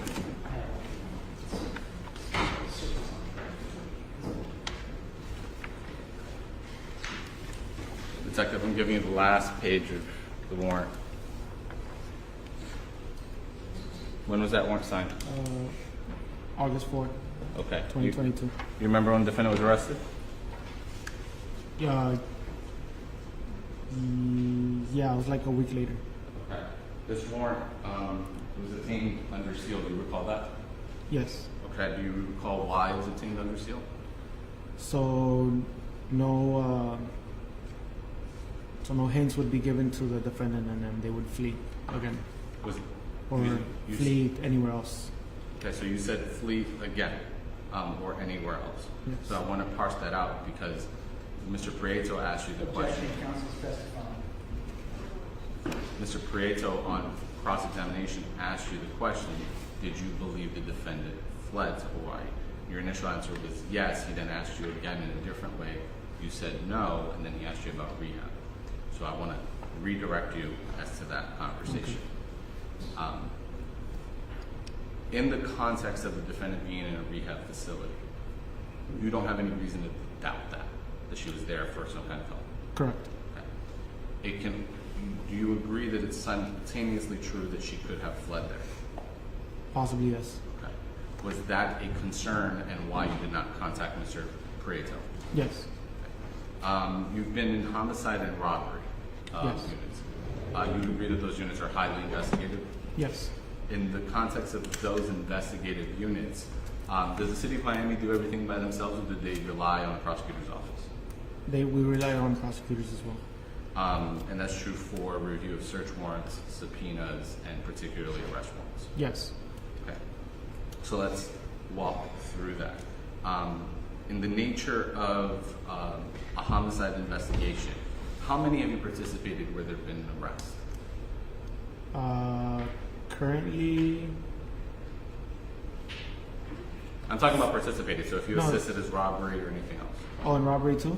Yeah, all homicide Oh. investigations that you've ever assisted on, how many have been in On arrest? homicide alone, about 6. That have 6 or 7 that have been about 8 with that have made an arrest, and then in robbery, probably over 100. And how many of those is the defendant asked to surrender themselves? It's redirect. It's redirect. None. No. Is a homicide a dangerous crime? Yes. Okay. In dangerous crimes, how do police approach the apprehension of a subject in that case? As safe as possible, Why is that?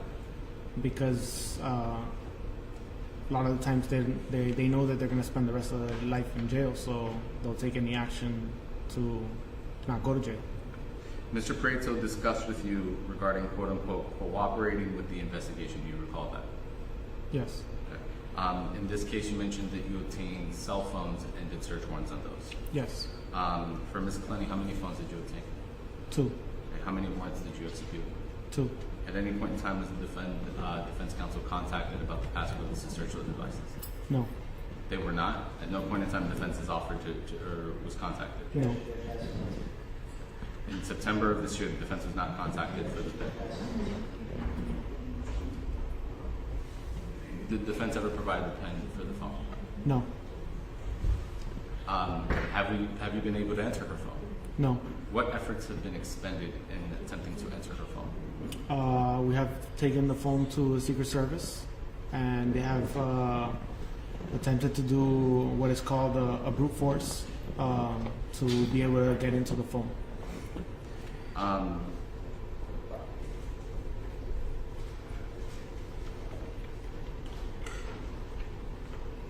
With regards to the cases that the defendant has, one of which was the Las Vegas case, Mr. Prieto asked you about the posture of that case, and more specifically, whether it's been dropped or prosecuted or outstanding. Do you remember that? Yes. Okay.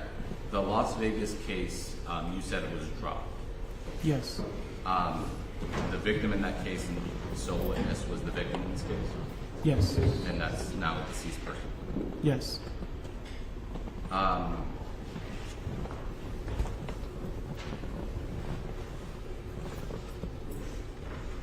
In the context of that letter, which you saw and the one time you reviewed it, was there any documentation of physical abuse by? I'm sorry. Can you repeat that one more time? Sure. In the letter that the defense showed on the screen, Yes. that was torn in the middle, missing a chunk. Do you know what Christian Omuselli's writing looks like? No. Do you know if that was him that wrote that letter? No. It was certainly signed by a Christian Omuselli.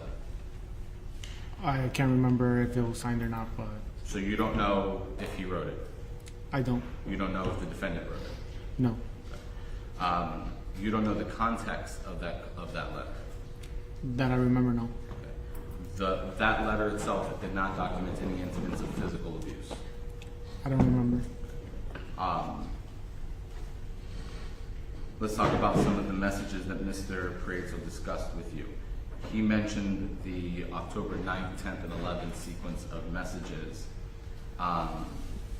And specifically, he showed the screen message where it says, "Tell them exactly what happened." Do you remember that? Yes. Was that a threat? Objection calls for speculation. In what context was that message given? Objection calls for speculation.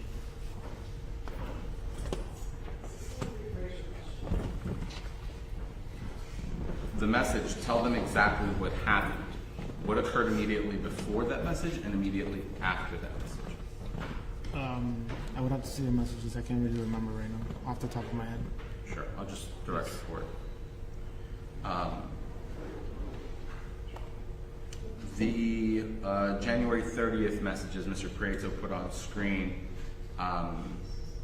the first message was said something to the effect about this will give you time to think about your actions, and then a second message shortly after it said enjoy the hospital. Yes.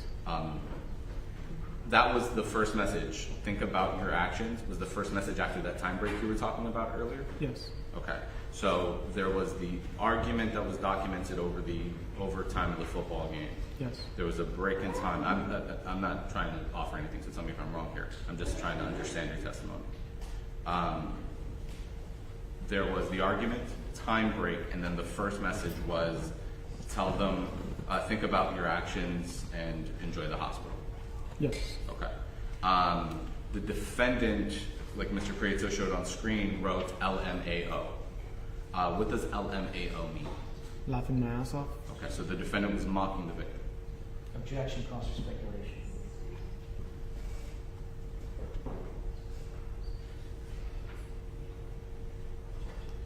Did you read all of those messages, like beginning to end and all of them?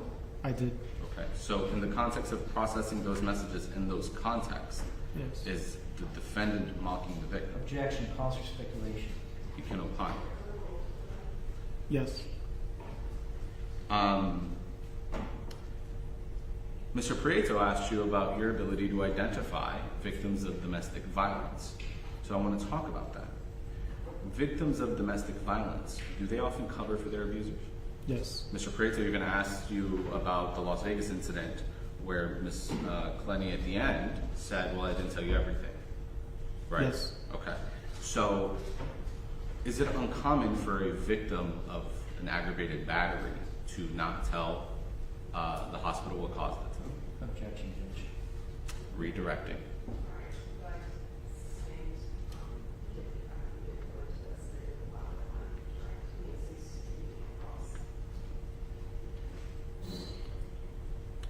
When you saw the body camera of the Las Vegas incident, the officer, before kind of really anything, went straight to Mr. Ombudsman and read him his Miranda rights, right?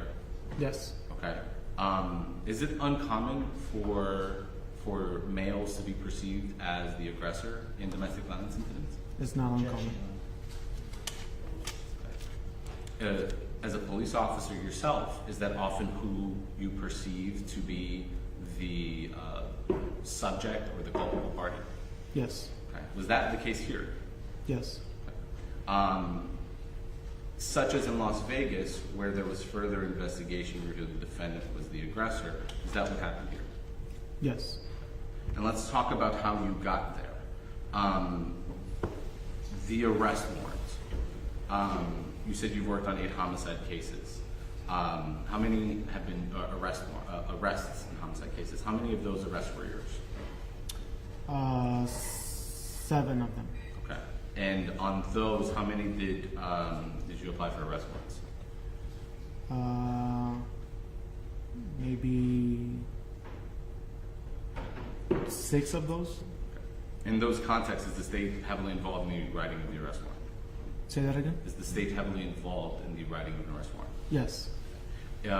Initially, for example, you perceived this to be a justifiable use of force before you got everything else. Yes. As part of your initial perception, is that the final call on that prosecution? No. Okay. What happens in a homicide investigation where you pursue an arrest warrant? I have to sit with the state attorney's office, and we have to go through everything that has been found in the case to come to a conclusion. Are you directed by the state to pursue investigative steps? Yes. As part of being directed by the state attorney's office to pursue investigative steps, does that include subpoenas? Yes. Can you write a subpoena? No. Can you issue a subpoena? No. Who do you need to issue a subpoena? I need the state attorney's office.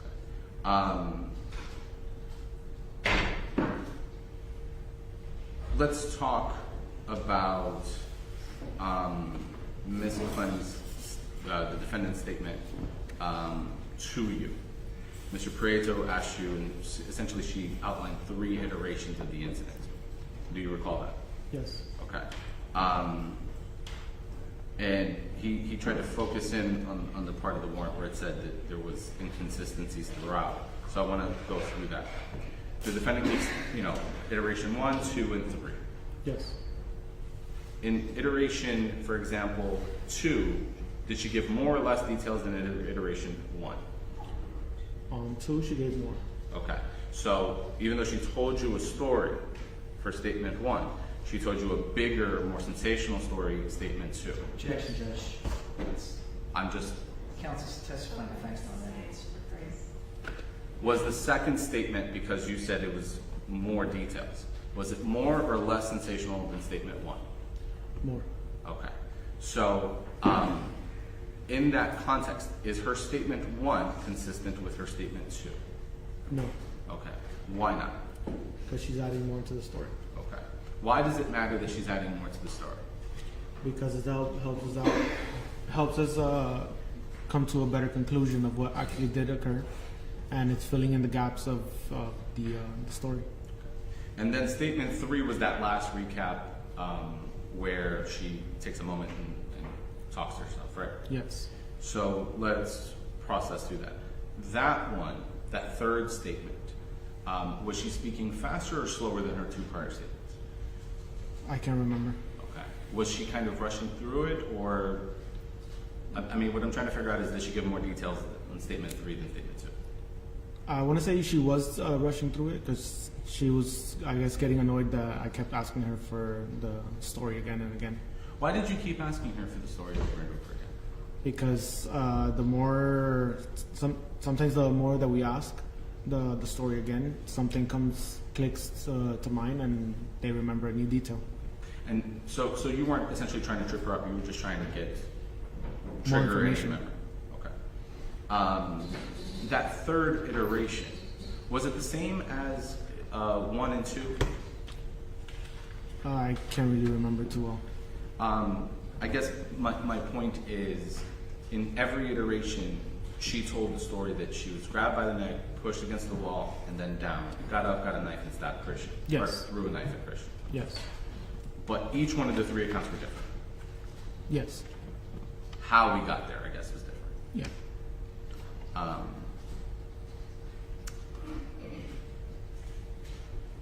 The manner in which the defendant described in her statement being grabbed at the neck, forced against the wall, thrust to the ground, as Mr. Prieto was testifying,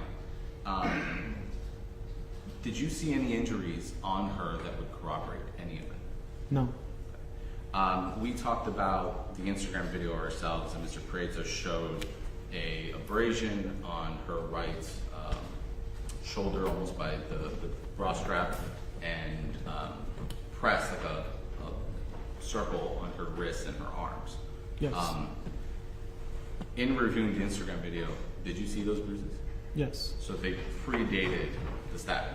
Yes.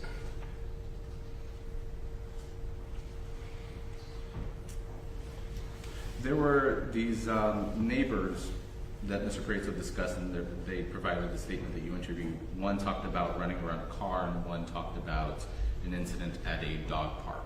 Do you recall speaking with Mr. Prieto about those? Yes. So let's talk about it. The person that's talked about running around the car, did that person tell you they saw what led to and what happened after that incident? No. Did that person understand the context at all, or tell you what the context at all was of that?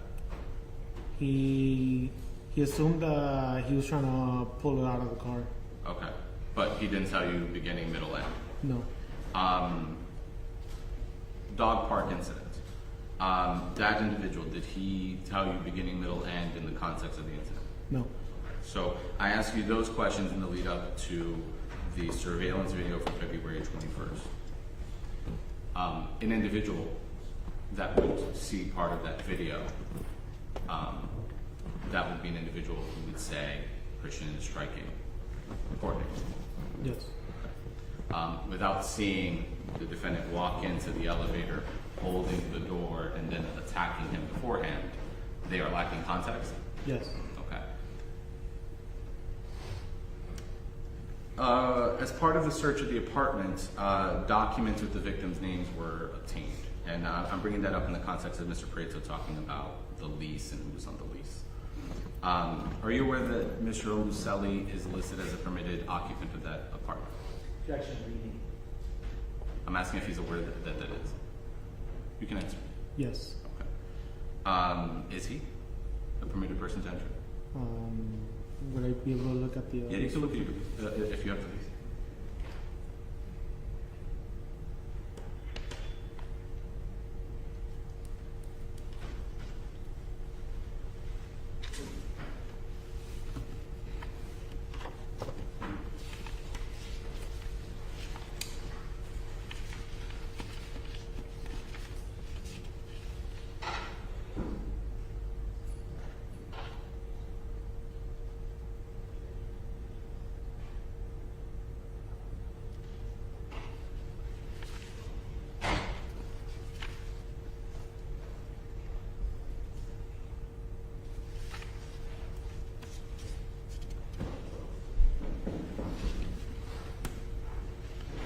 You guys remember refresh?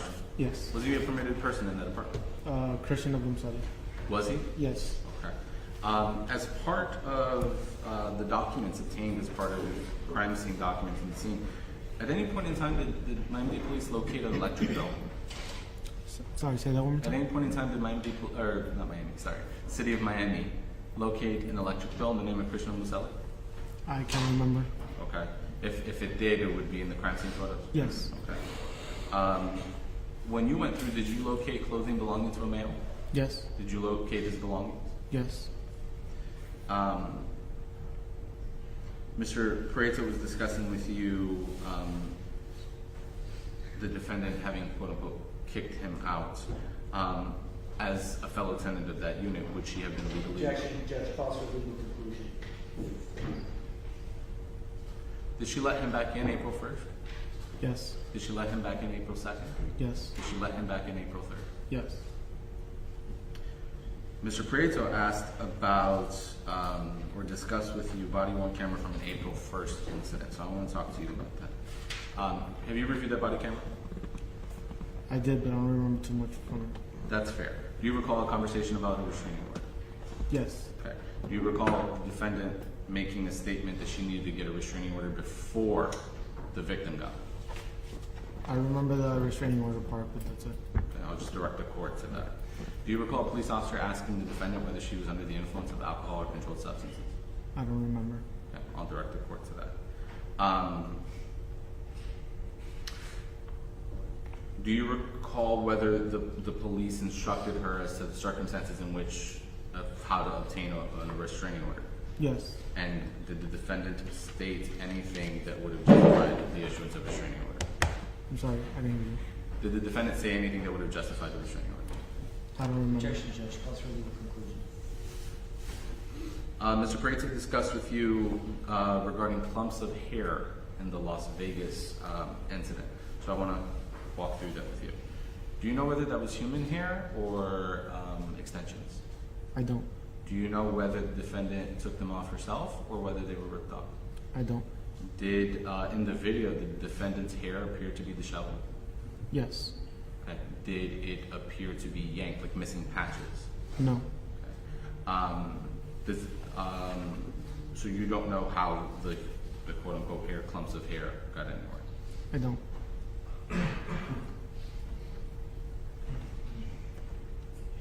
Now, Mr. Prieto discussed with you about blood at the apartment and specifically said the words that the droplets of blood was consistent with running around the apartment. Do you recall that? Yes. Okay, so since Mr. Prieto asked that, I'm going to redirect you as to that conversation. We discussed ourselves 1, 2, and 3 bloods. 2 were clumps. 1 was where the 2 guest bedrooms interlock. Yes. And the defendant was found cradling the victim.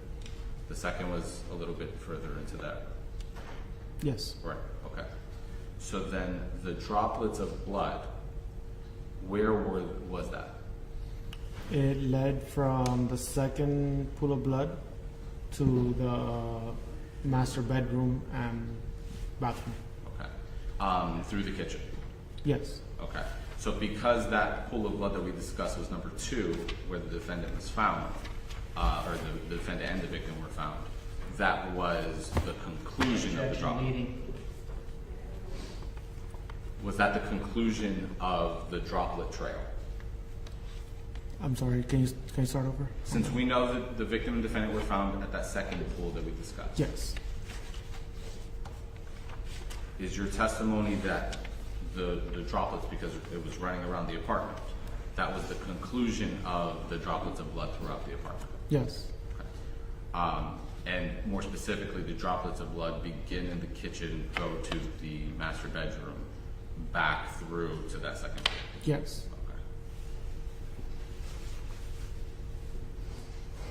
As it pertains to the calls, Mr. Prieto brought up how the defendant called 911. Do you remember that? How, on which one? How the defendant called 911 when Christian was stabbed? Yes. Okay. So, and we know that Mrs. Clenney, the defendant's mother, was on the phone with the defendant at the time of the stabbing, specifically the first call. Yes. Mr. Prieto made a very long conversation about how you didn't ask about the second call. Objection, Judge. But we'll get to that. So, as it pertains to the stabbing that's having occurred during the first call, that first call was for 6 minutes at 2:43. Is that Yes. right? Okay. So, Mr. Ombuselli was stabbed somewhere between 2:43 and 2:49. Yes. The defendant's first call after the stabbing, do you recall who it was to? To her mother. Okay. Her mother. How long was that call? I believe it was about 7 minutes. Okay. And then after those 7 minutes passed, did she call 911 or did she call someone else before?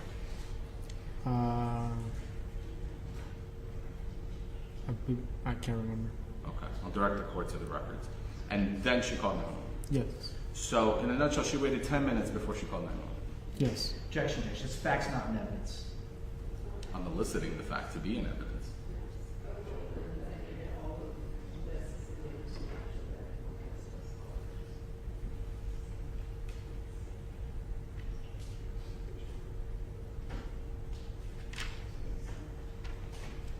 So let's discuss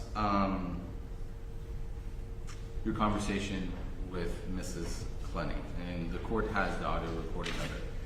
But I want to kind of reverse do it. When we talked earlier, I asked you whether you knew anyone else was listening on the call, and you told me no. Correct. Did you find out whether someone else was listening on that call? Yes. Okay, who was that person? Her father. Okay. When the father interjected earlier, you said that the father interjected to say that Mr. Prieto was at the police station. Yes. Okay. That was essentially the first time where you became aware of the lawyer and everything else. Yes. Okay. Judge, this is, I'll object, this is outside the scope of my cross. It's literally redirect.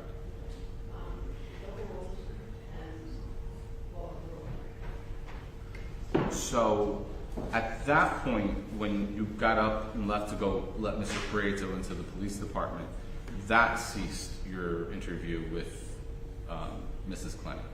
Yes. When you interview witnesses, do you interview them together or separately?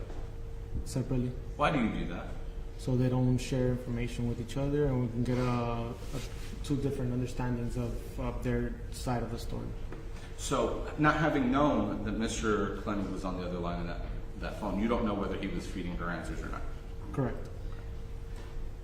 Separate from that, now knowing that Mr. Clenney was listening in on the conversation, did you have any reason to further elicit any testimony from Mrs. Clenney? No. Now, let's talk about the two calls. Did you ask explicitly about the first call? Yes. Okay. Did Ms. Clenney answer your questions? Yes. Okay. At any point did she go on a tangent? Objection on relevance. Sure. While talking about the incident that happened April 3rd, at any point in time did she stop talking about the April 3rd incident and start talking about the week prior? Yes. Okay. At any point in time after talking about how terrible the victim was, Did she ever return to the date of incident? No. Okay. So Ms. Clenney not only didn't discuss the second call, but then she redirected Yes. to a separate incident. Okay. Can the defense put on the text messages? The text messages that you showed from Mrs. Clenney? Can you put them on? Yeah. Yeah,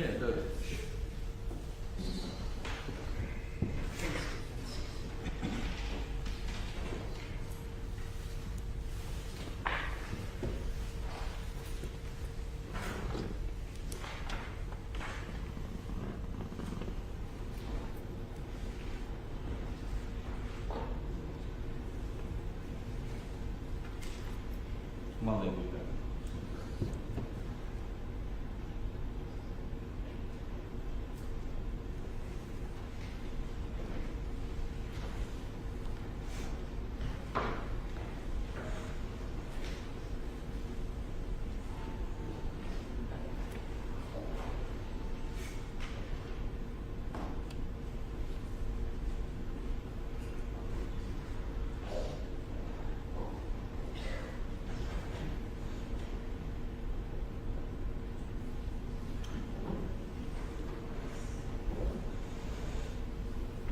So Defense Exhibit C are the screenshot of the text messages, right? Yes. And Mr. Graves will discuss with you how 404 is just because they were screenshot at Central Time and so on and so forth. So what time was police called?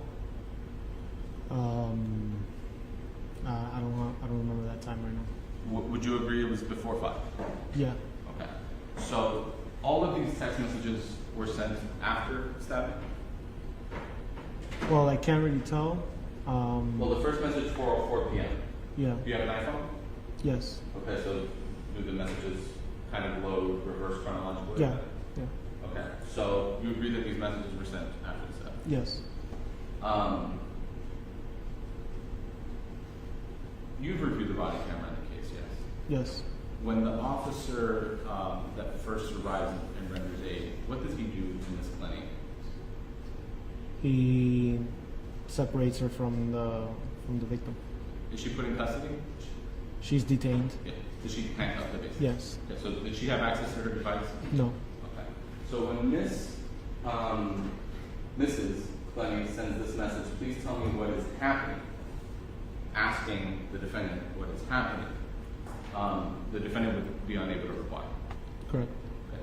So Mrs. Clenney, not knowing what happened and demanding that the defendant call her, then said, even though it was self-defense, don't say anything with the police without getting a lawyer first.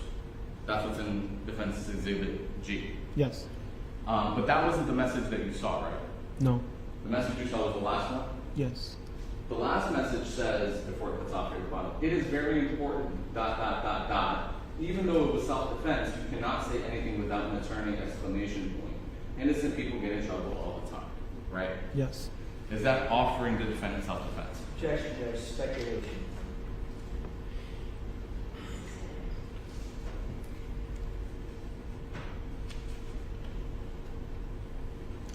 So I want to talk to you about why you didn't talk to Mrs. Clenney and Mr. Clenney any further. After your investigation, et cetera, then you briefed the state, and that's where we were at. At some point, did you realize that Mrs. Clenney's statement was kind of inconsistent with everything we talked about? Yes. Okay. Would her further statement have contributed anything either positively or negatively in your investigation? No. Okay. Why not? Because she might want to make up any more excuses or change something she says. I'm asking because defense counsel crossed on the issue, and I'm asking him why he didn't do something in the investigation. So if counsel's going to make the lack of evidence argument, I can make that. Alright, so just answer the question as to why didn't call her? Why didn't you interview Mrs. Clenney? Because I didn't know if they were going to try and make up a new story or change anything from that date of incident. What about Mr. Clenney? Is that the same answer, I suppose? Yeah, pretty much. Objection to leading. Okay. Why not Mr. Clenney? About the same answer.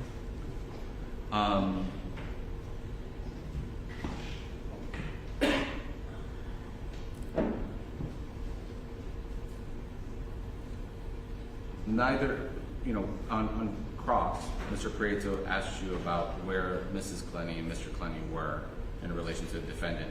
And if I recall correctly, you said that they were in Texas and she was here. Yes. Were they witnesses to this incident? No. So they do not know what happened inside that apartment. Correct. No further questions.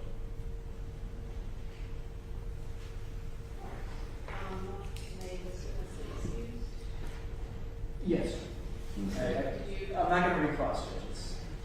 I actually have one question that I would like one of you to either go back to, and I feel a lot of recalls as well. Can you go back again to the timing of the 911 phone call as it relates to the phone calls that the defendant was making? I'm still a little bit confused about that. You said facts on evidence. I have a follow-up. So let me just make sure that I'm putting it all together correctly. So. Sure. 1 second. Detective, I'm going to ask you to step down. Just to get through the screen. And then you have questions about this, correct? Yes.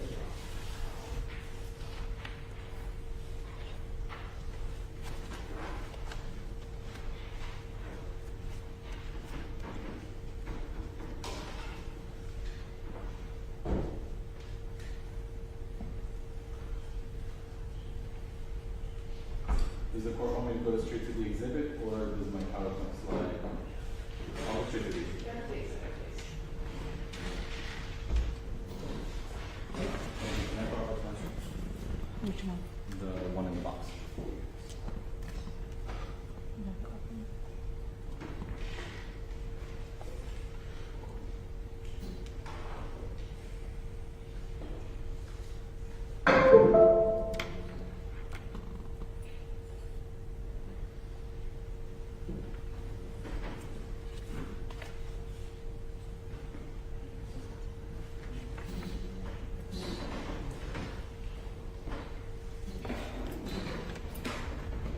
Detective, I'm showing you what's in evidence as stated to the 16. It's exhibit 1. Well, sorry, exhibit 1 on the flash drive, exhibit 16, thank you, within the flash drive. Do you know what all of these columns mean? Okay, will you tell the court what these columns mean? This is the number that was called. This is the phone call that came from. This is the date and time of when it was made. Okay. And this is not Mr. Snyder's time? Correct. What time is that? It's ETC. In April, how many hours ahead of time is that? 4. Okay. You mean ahead, so that it's your minus? Yes. Okay. So this first column, 4/3/2022, 146, that actually, if I'm understanding correctly, is April 2nd, 2022, 9:46. So I want to direct you to the one that sticks up here is 911. Do you see that? Yes. Okay, so that's the first 911 is 1, 2, 3, 4, 5, 6, 7, 8, 9, 10, 11, 12, 13, 14, 15, 16 is the 17th and 18th slide of calling 0. Do you see that? Yes. Okay. What time is the 911 call? 2057, which would put it back to 457. With 1657. Yeah, 1657. So immediately before that, the defendant dialed this number 76-472-8232. Yes. And that was an 18-second call. Yes. Do you know who that was with? I do. Okay. Do you know if that was one of our recently? It could be. Okay. Right before that, there is 2 separate calls. We see here one is 437 and one is 393. And then the defendant's number called 512-417-3408. Who was that? Who was that number called? That is the reason. Okay. So, again, 2 calls, one is 393, one is 430. Let's talk about the first one. The first one was at 20:43. What time is that, 9 and 10? That is 1640. Okay, which is what? It's 48. for the video. Okay. So then there was 6 minutes, and then the next call was again to the defendant's mother for 4:30. Yes. Okay. As an aside, do you have multiple calls on at once? Yeah. So would that explain why there's kind of extra calls overlapping? Yes. Right before these 2 calls, there are 1, 2, 3, 4. There, is it 1, 2, 3, 4? Yeah, 4 calls from 512-745-3582 to 214-789-9531. Do you see that? Yes. Okay. Whose number is 214-789-9531? I believe that was the victim's phone. Okay. And then, so let's go from oldest to youngest. The first call in that chain is 1955. What time is that local time?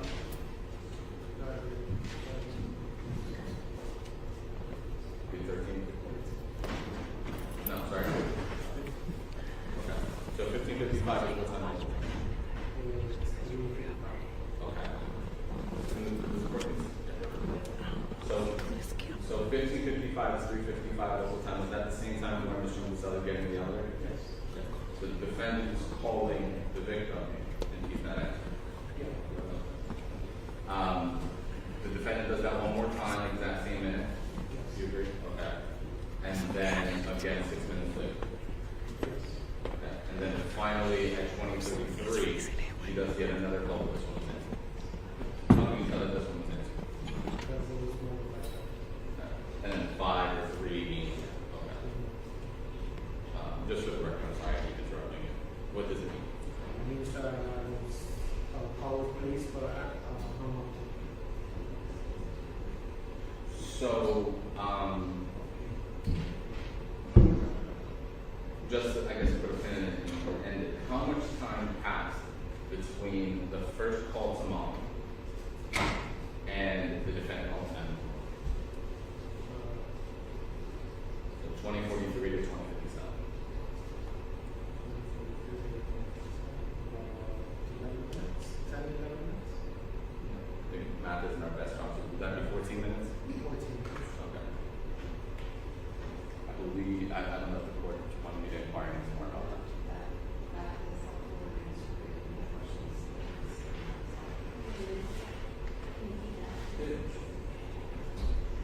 Where did that fall?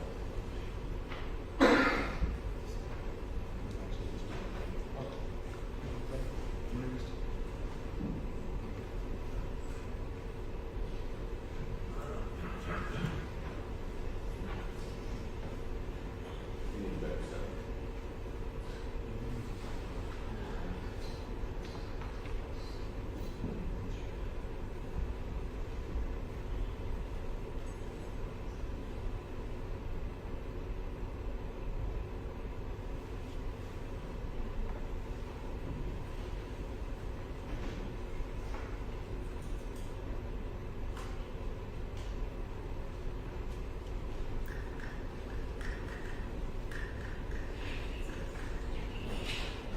Okay. So, going back, so the 911 call, and just kind of, without converting the time, I'm going to use the time here, it's a little easier because math is not your strong suit or mine, okay? It says 2057, there was a call to 911, right? And right before that, there was a call to the 512-745-3582, correct? Yes. This column here is the number called, correct? Yes. And what is this column here, the CPN? I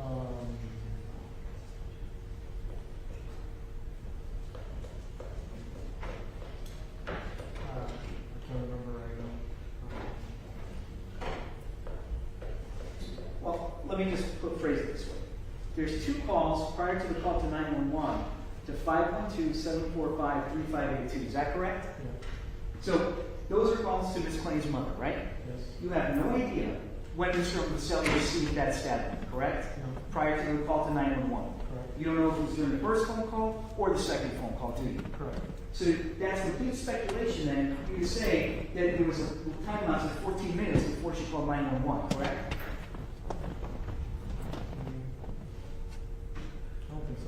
Well, let me ask you this. The stabbing could have occurred exactly at 20:57, according to these phone records, correct? Right before the 911 call, that's when the stabbing could have occurred, correct? It could have. You don't know either way, right? No further questions. I do have very brief redirection. Mr. Prate's a very skilled attorney, and he asked a bunch of questions where you said. Objection, correct. Judge. No, I'm redirecting him on the very specific point. So my question to you is, you don't know obviously because you weren't there for the stabbing. Correct. The reason that you know that stabbing occurred on the first call is because Mrs. Clenney said she was on the first call. Objection, Judge. Thanks. It's legal. Did Mrs. Clenney discussing the two calls only discuss the first call? Yes. And in the context of the first call, she said that the stabbing had occurred at that time, specifically. So we know definitively that, according to Mrs. Clenney, the stabbing occurred between 2043 and 2049. Yes. So, worst case scenario is 14 minutes from 2043 to 2057. Best case scenario is 8 minutes. Yes. So defendant again, before calling 911, called her mother, contacted the building, and then called them. Yes. That's all.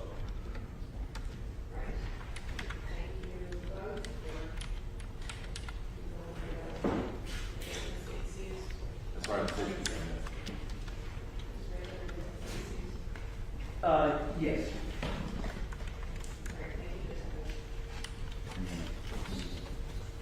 So Judge, I did reach out to the medical examiner, I spoke to him. I also spoke to your judicial assistant. She believes that you have availability for Thursday afternoon at 2 o'clock.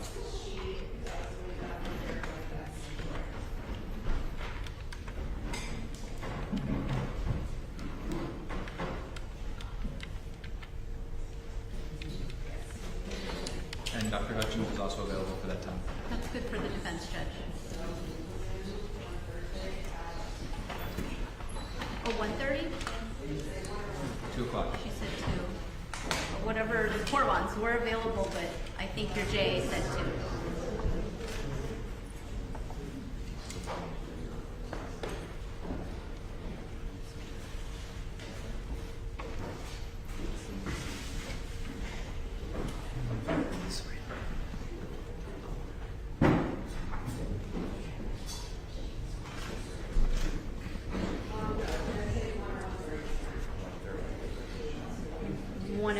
So we have plenty of time to finish. Is that okay? So Judge, I don't have an issue. Yeah, I think it's not on my calendar. Thursday? But what sounding is it?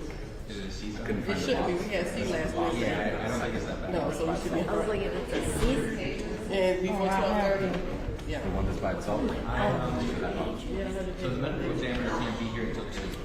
And so, but I do know, I have no issue with taking, if the defense has witnesses out of turn, we can do those. Oh, Judge, based on the information elicited about financial information, I would advise the court that we would be calling Kim Clenney just for phase 2, but we're happy to call him out of turn in order to try to accommodate the schedule, if that's okay. That's fine. Okay. Thank you. So that's 17. 17 and 1 o'clock.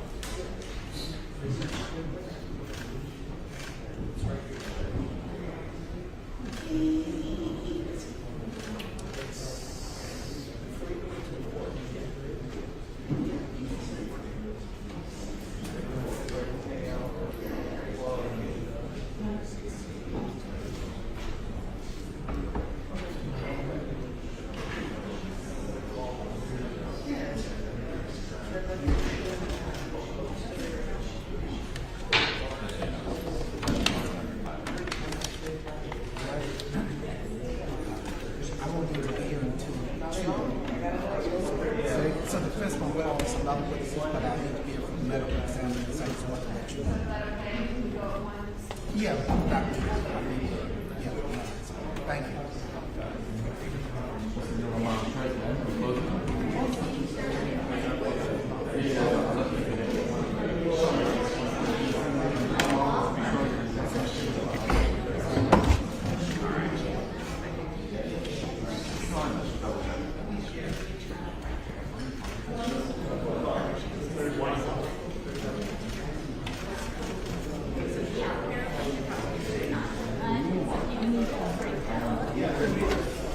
Oh my God.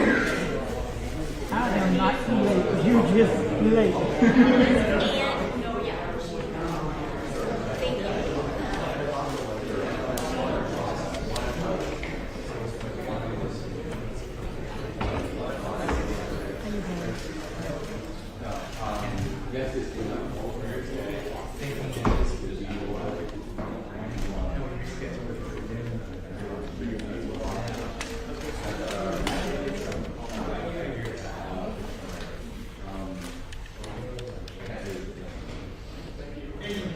Yes. There's any what? Give me the name, sweetheart. What's your first name? Jacqueline.